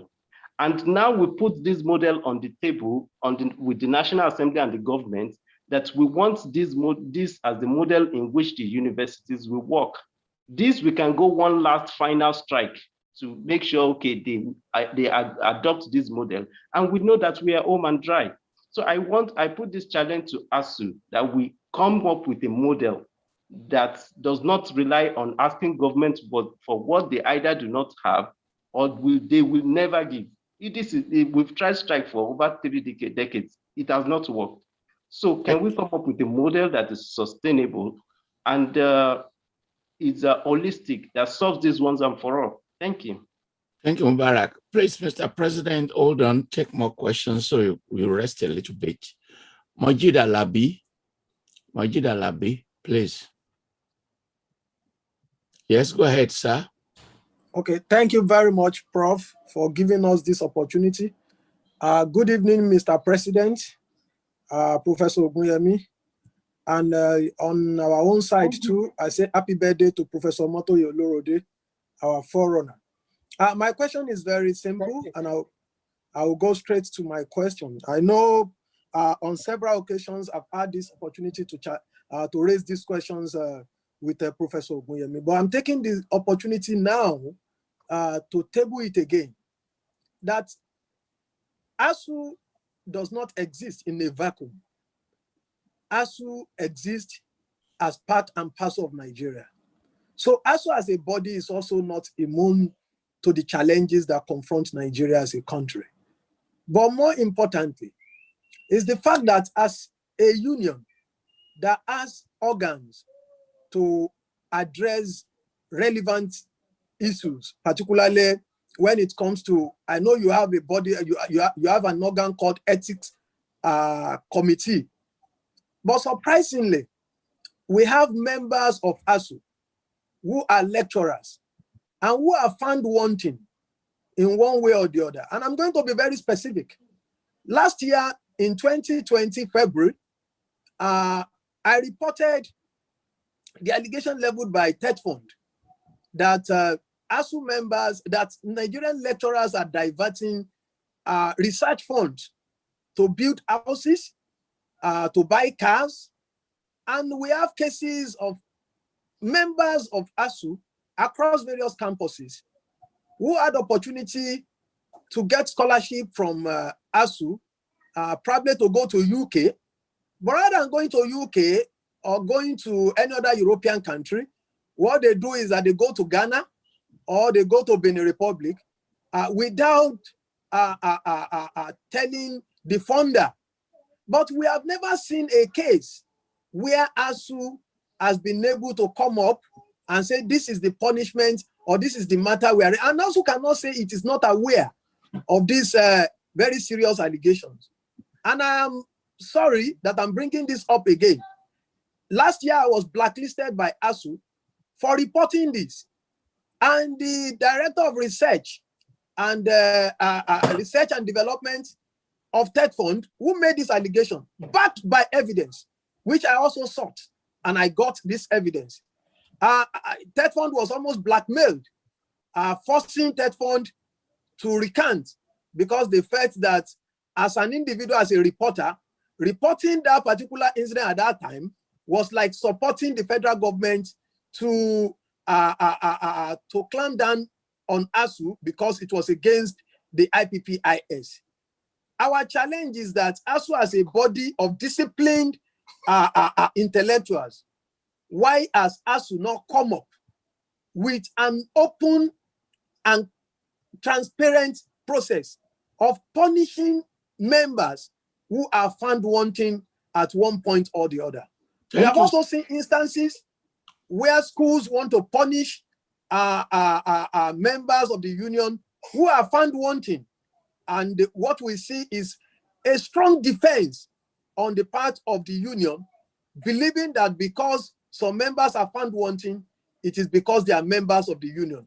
Why? At what stage do we separate the union from individual crimes? Thank you very much, sir. So thank you. We take two more. We'll let him respond later because the question from Mubarak is about strike and yours is about corruption, which have been previously covered. Kabiru, are you there? Kabiru Mohammed, please. We want to take two more. Kabiru Mohammed, please go ahead. Good evening, sir. Good evening. Thank you for this opportunity. I have three questions to ask.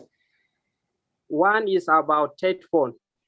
TETFund, according to the responses my president gave, is one of the laudable achievements of ASUU, which we have seen.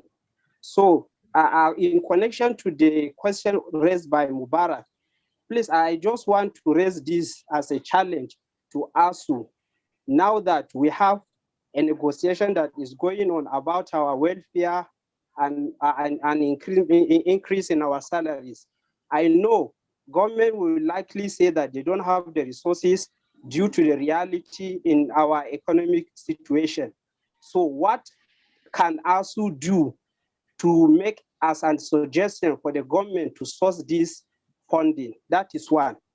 Number two, the president also responded to a question about private university now will likely take over public universities.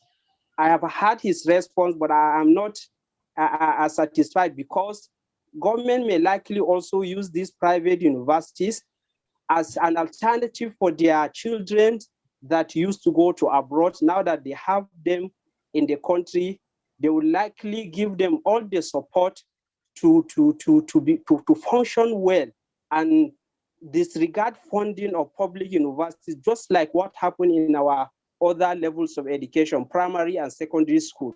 The funding in primary and secondary school we know are nothing to write home about, and therefore nobody is ready to take his children there. So they may likely disregard the funding of the public universities because they know they don't have any business with it. They are not taking their children to the university, and therefore the private university may likely take over the public university.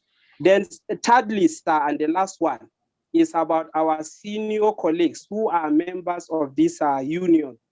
In several occasions, a senior colleague may have a chance to have their junior ones in terms of promotion, staff development, research, and so on. But instead of putting them through, give them the necessary guidance, they instead sabotage their effort. They don't give them mentorship as necessary. So what can ASUU do at this level to encourage mentorship? Thank you, sir. Thank you. Can we take the last one from Tobialunge? Tobialunge, the last question, please. Sir, please go ahead. Thank you very much, Prof, for the opportunity given to me. And I want to salute the president of ASUU so far for the interesting discussion and the engagement. My question very quickly is still on funding. I schooled in the University of Ibadan for my master's degree, and I spent less than 150,000–200,000 to complete the program as a then.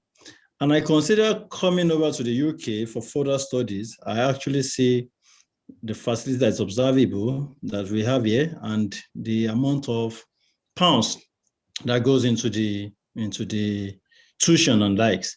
So I challenge my people back home that I will have done a program with 250,000 naira and get the master's degree and coming over here to spend all these thousands of pounds. So I'm considering that if we want to achieve this kind of level of education, what percentage can government do?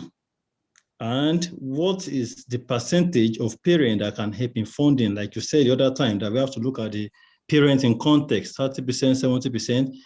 Can we truly have funding from the part of the parents to help revitalize our university system? So if we can have a kind of bracket or a kind of system that will help the parents who can really contribute or who can pay for this fund we are talking about to help government in terms of funding so that universities can get to where they are on the one part. And second question relates to the achievement of ASUU so far. I would say that in honest evaluation, my president, with due respect, can you give a percentage of the achievement of ASUU out of 100 or out of 10? How will you rate yourself in terms of your struggles with the government? If you're going on strike or demanding for a particular thing, could you say on the average you got 50, 60%, and remaining 40% you are still striving to achieve it? Thank you very much, sir. Thank you. Your questions are similar to those of the Vice Chancellor, Professor Popola. Last, we called him before, Mr. Temitope Fagwa. You are the very first I called, but we didn't hear you. So let me give you the final opportunity. because you've been raising your hand for so long. Go ahead, Yes, Prof. sir. Yes, sir. Good evening, Prof. An apology. I think I had network issues, so I couldn't hear when I was called. Firstly, let me thank the organizers for coming up with this amazing initiative, and also to thank our president, Professor Ogunyemi, and also I mean, involved themselves in the conversations and so far.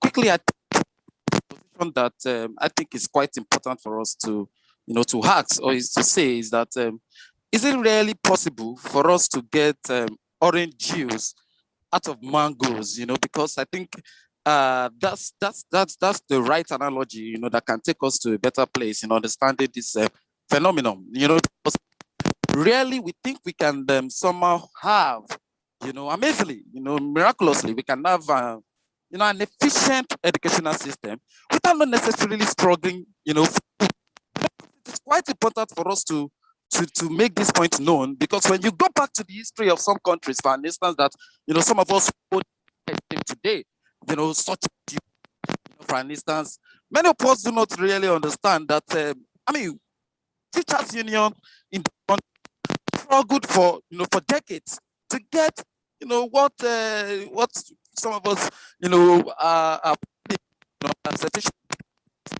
for instance, the National Educational Association and also the American Federation of Teachers, had a long history of struggle with the American state before they can get the dividends that that pervades that society today. So really, if we are coming up with a notion that we can somehow miraculously make a better educational system out of what we currently have, without not necessarily. But I think what we are really doing is to delay, the our children, the chances of, members of this society to get their due right, because it is important for us to also, state categorically that it is the right of the Nigerian state to educate our masses. I mean, what else, can you begin to pinpoint to the Nigerian state or the responsibility of the government in a country, if not to educate our citizens? I mean, go far to justify this position, but you just have to go back to the history of Africa itself. It used to be the responsibility of the, whatever state, to educate in whatever endeavors. Because if you have an army of you are really, as a society, and that is why this state, is in what it's in its current mess, because of insecurity, without not going back to the kind of the nature and character of our educational system. So I think that we should totally from what we can call a lazy man attempt at solving issues by saying that we can have an educational system, an efficient educational system, by doors to bring about some miracles, and I think that's the beauty of the position of Professor Olorode, because we really do not understand that all of these issues emanate from justice, the attempt by the Nigerian state to commercialize the educational sector. It is quite unfortunate that sometimes ago, we had our Minister of Education, in a Obafemi Awolowo, declaring at that campus that the Nigerian have really seen much, that the attempt of the Nigerian government, this current government, is really to to create more. Hostile statement itself in a university is on this government and also the minister himself. But apparent contradiction, because we look into for some of us, we've had relationship with some of the private universities we have down here, and this is not to embarrass anybody, but we know the rot exists in this system. Instead of themselves as next alternative and what have you, not begin to go into this rot. A situation where a the pro-chancellor of the university to declare that their intention when they were setting up the was not really for the love of education. Business men and all of that. Is that kind of kind of situation? Is that the kind of situation we are really alternative to the crisis that we have in the educational system at this time? I think that cannot be fair. Well, thank you very much. Your system is not cooperating, but your points are clear.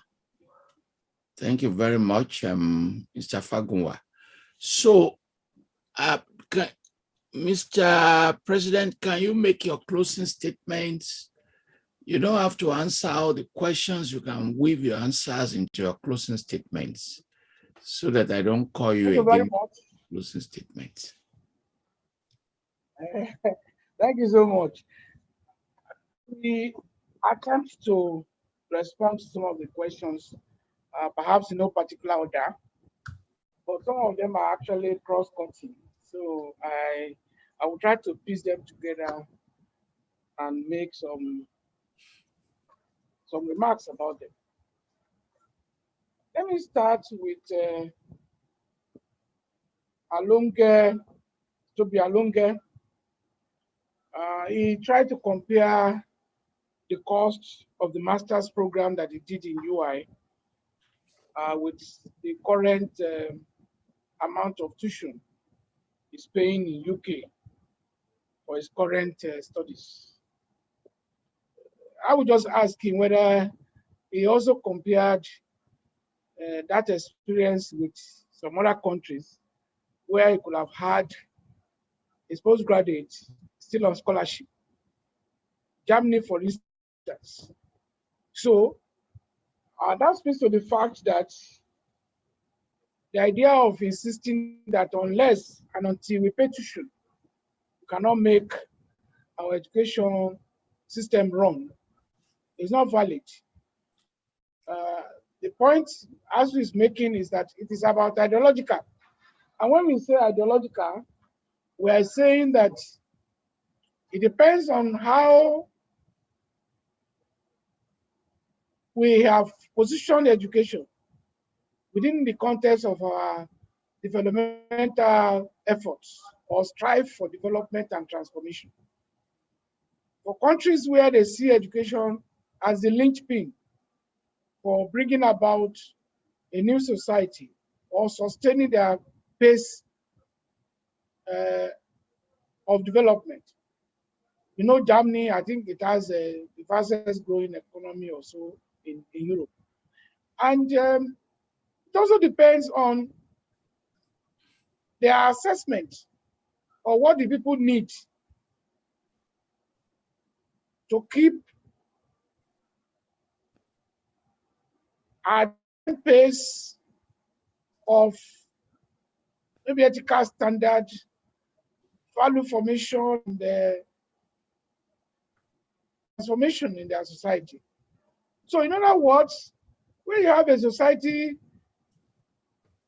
that defines itself as striving towards achieving equity, for instance, equal opportunities, let's put it that way. It may be different from a society where you have a class society or a class orientation.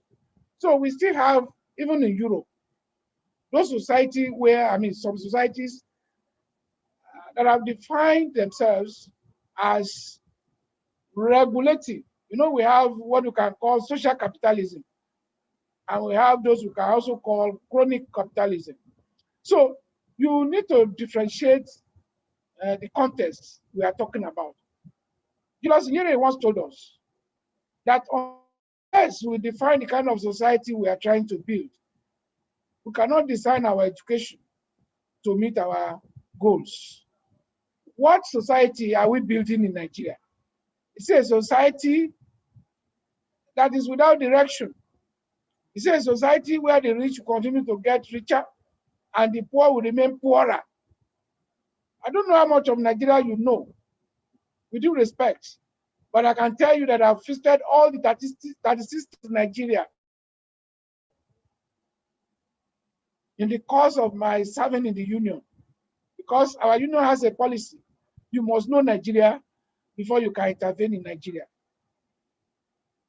Just within the last 4 weeks, I visited the Northeast, from Maiduguri to Damaturu, to Gashua, to Kashere, to Mubi, and so on and so forth. In Mubi, you need to visit the place. I visited the university that used to serve as the headquarters of Boko Haram. If you frighten students away from that system, what are you trying to do? I can tell you that the average ASUU leader strives to know Nigeria. And that is why when we comment about Nigeria, we are not just armchair critics. We can claim to know Nigeria. I traveled for 6-7 hours on roads that are potholed in the Northeast, and where you are watching your back because of the risk of being attacked. We've taken those risks in order for us to better know Nigeria. And those who are even ruling us, who are from that part of the country, they use helicopters to land in those places.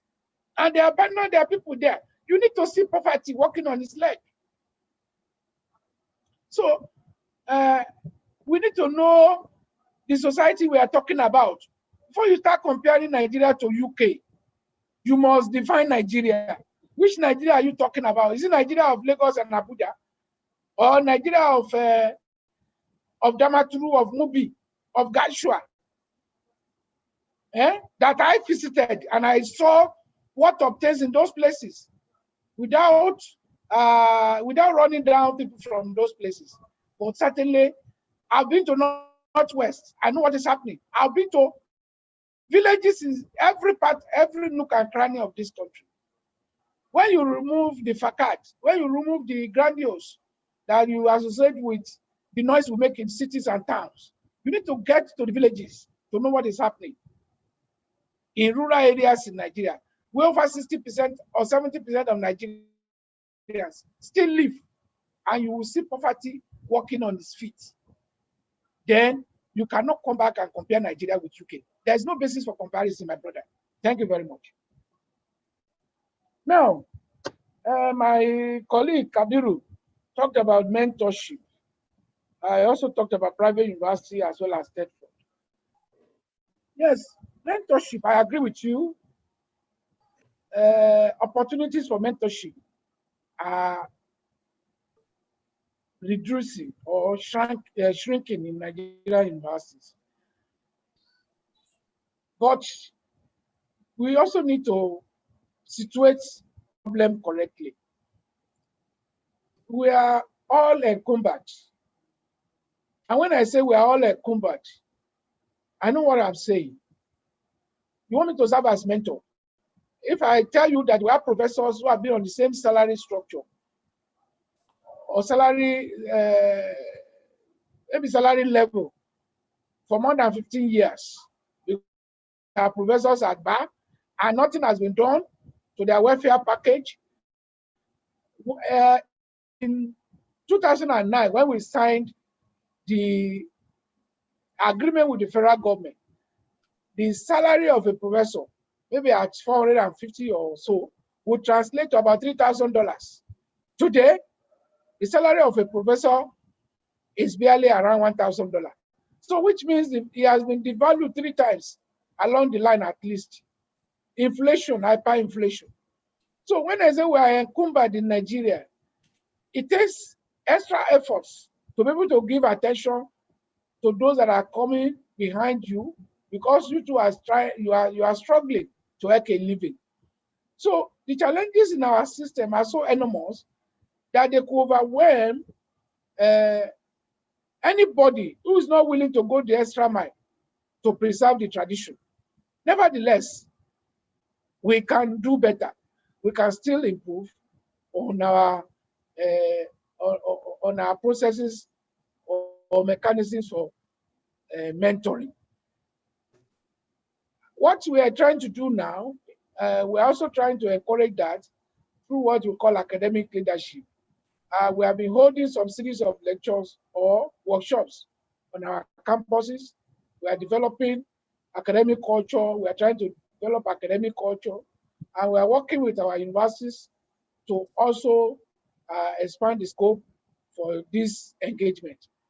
Nevertheless, we will still insist that they should also attract to the system those who are mentorable.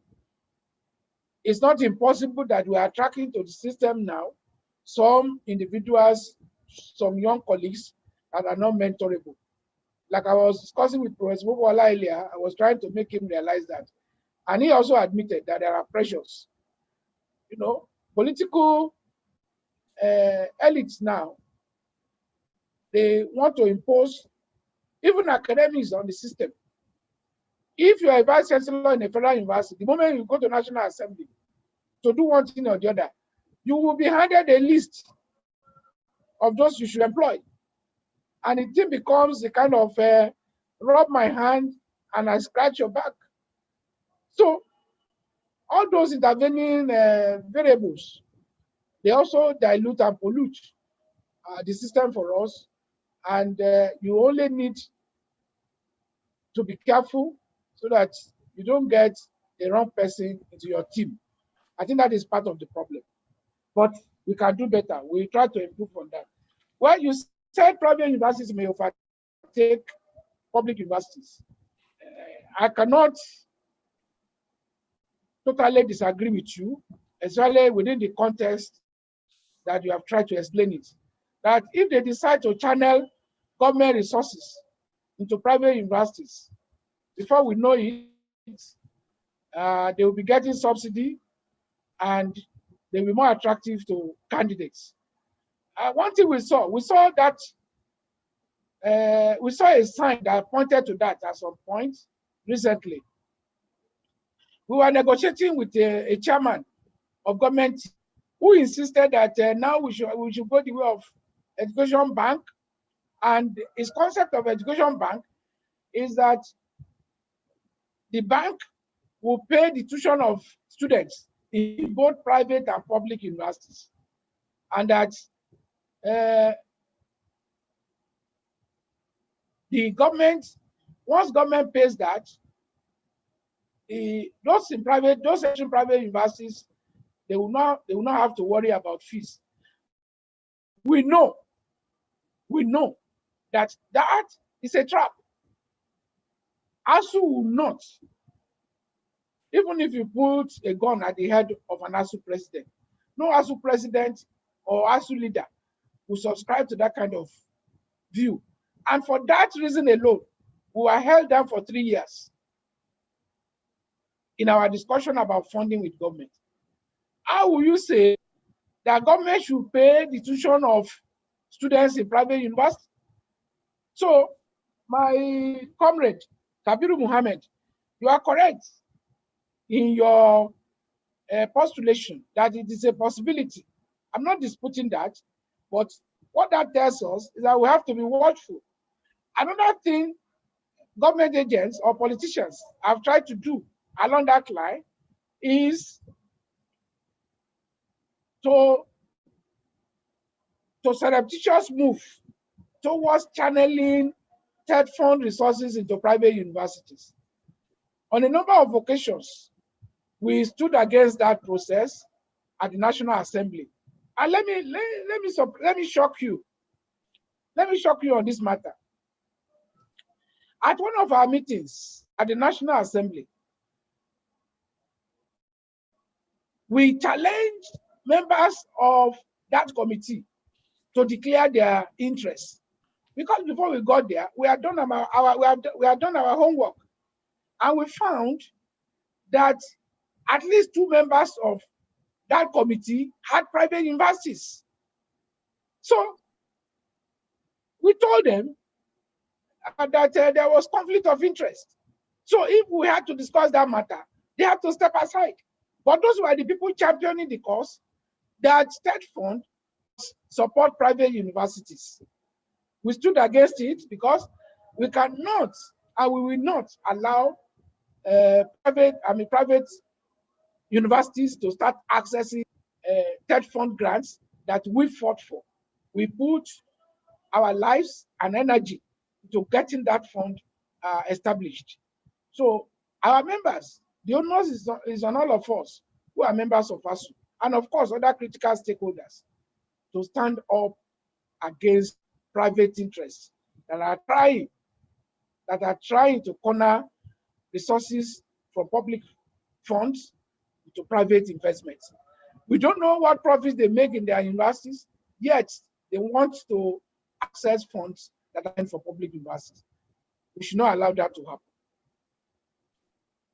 TETFund is a laudable achievement, but the challenge, government may say there is no fund. That is why we are engaging governments. That is why in our agreement with government, we are projecting into the resource needs for our university for the next 5 years. And we are telling government that if we want our university to continue progressively towards the point of our dream, that is repositioning our universities for global competitiveness, we must have a pattern of funding. We must have projection of funds that will go into the system. And if we do that and we do it conscientiously, at least if we cannot get everything, you should be able to get something regularly and periodically into the system. Yes, my good friend Moji Dalabi, I thank you for your intervention, and I didn't know this was really on your mind. I thought we had sorted out this issue. What we protested against was that there was a generalization that was not grounded in facts. I stand to be corrected.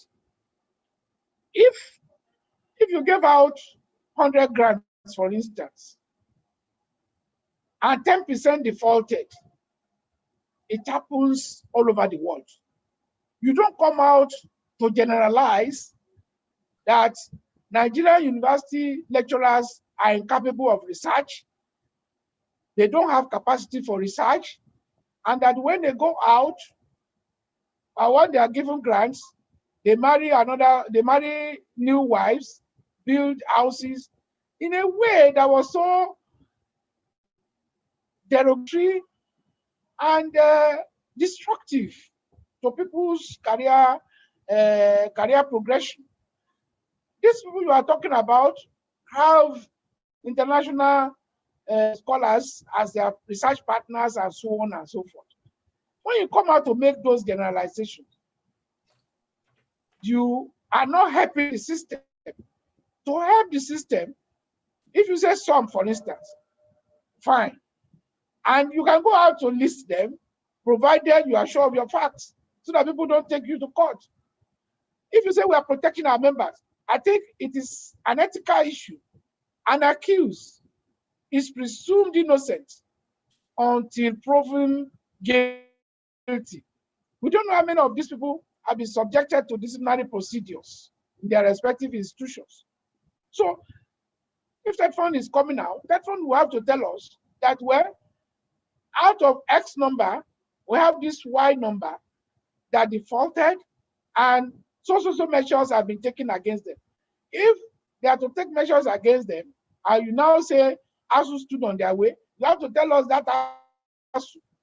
Certainly, I've been involved at the national level at least for 9 years. 4 years, I was vice president. This is my 5th year. By next month, I'll be 5 years on the seat. In the last 9 years, I cannot point to a report that was brought to our attention. So if I come out to say, you don't have the right to paint all my members with a negative brush, to dismiss my members as incapable of thinking, to present my members as if they are predators. All they do is to look for comfort. I think I'm justified. I've been elected into this position to protect and defend the interests of my members, except where you have incontrovertible evidence against them on cases of either infractions against the system or misconduct that have been proven beyond reasonable doubt. So where you don't give me with the evidence, I won't support you. Where we had evidence, we won't have a choice. If we have evidence, we won't have a choice other than to submit to superior argument. So we didn't blackmail you. What we only told you was be sure of your facts so that you don't incur the wrath of innocent members of us. Thank you very much. Finally, sir. Okay, sir. To talk about Agua, I hope I'm correct if I say obrigado. Now, I want to thank you for your insightful contribution. You have actually amplified Professor Olode's position about the ideological pathway for funding education. Education is a tool for liberation, but it can also be used as a tool for suppression. So it depends on the way political elites, manipulates it. Like Julius Nyerere was doing in Tanzania. He came up with his philosophy of villagization, Ujamaa policy, and he was using education to drive what he called African socialism. In that context, education as a tool for redressing a history of injustice, as a tool for empowering its people economically, as well as politically, so that they could all contribute towards building a nation that will stand on its feet. And that is why in Tanzania today, even though we call Tanzania a debt of resources, they have thrown up leaders like the immediate past leader who demonstrated selflessness, who demonstrated commitment to the good of the majority of his people. I think that is the way to go. If we get our education right, many of the crises we are confronting in Nigeria today, we can handle within the context and framework of our educational policies and procedures. I believe Nigeria has a lot of promise in that respect, but it appears our political elites are not getting it right. They are not getting it right for now. I hope someday, somewhere, I come back to do the rightful thinking about education. Thank you very much. Thank you very much. It remains for me to make my closing statements, and I will do so by saying that this has been an interview for 4 hours, and you could notice that his voice is already trying to say it's tired.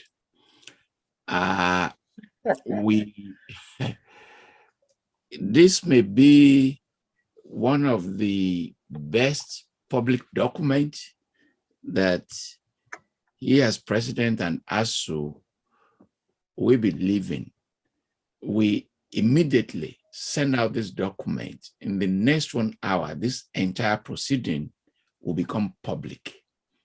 We'll release it immediately, and hopefully it will generate more conversation, reports, PDTCs, and others.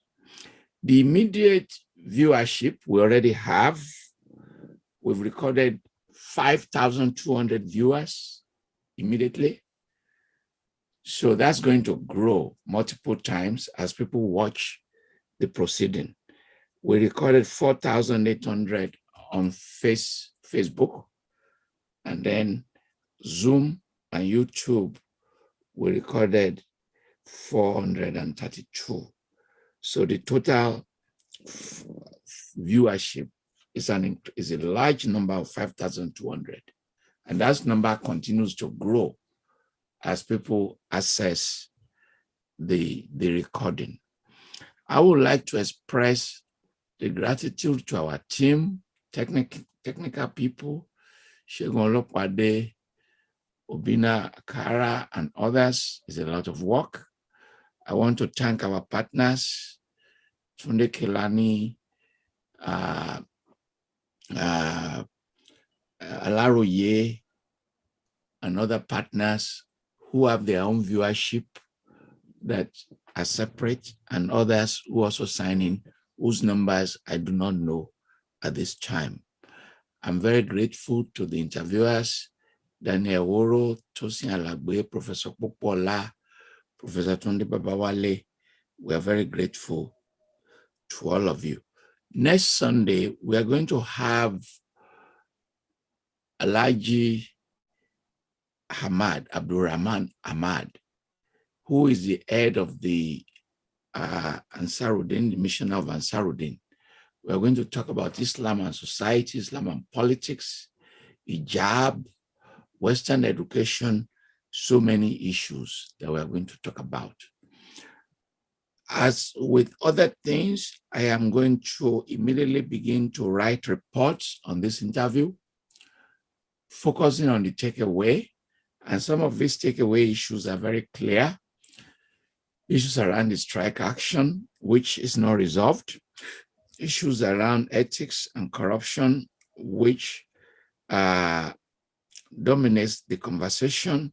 Issues around school fees, issues around transformation, and other issues. Hopefully, members of the public will join us in this conversation. And hopefully, those of you who have listened have been able to be part of the ASUU position on several of these issues. My final gratitude goes to the president of ASUU, Professor Abiodun Ogunyemi, for agreeing to honor this invitation. Thank you very much. Thank you. Thank you. Bye-bye now, everyone. Take care. Take care.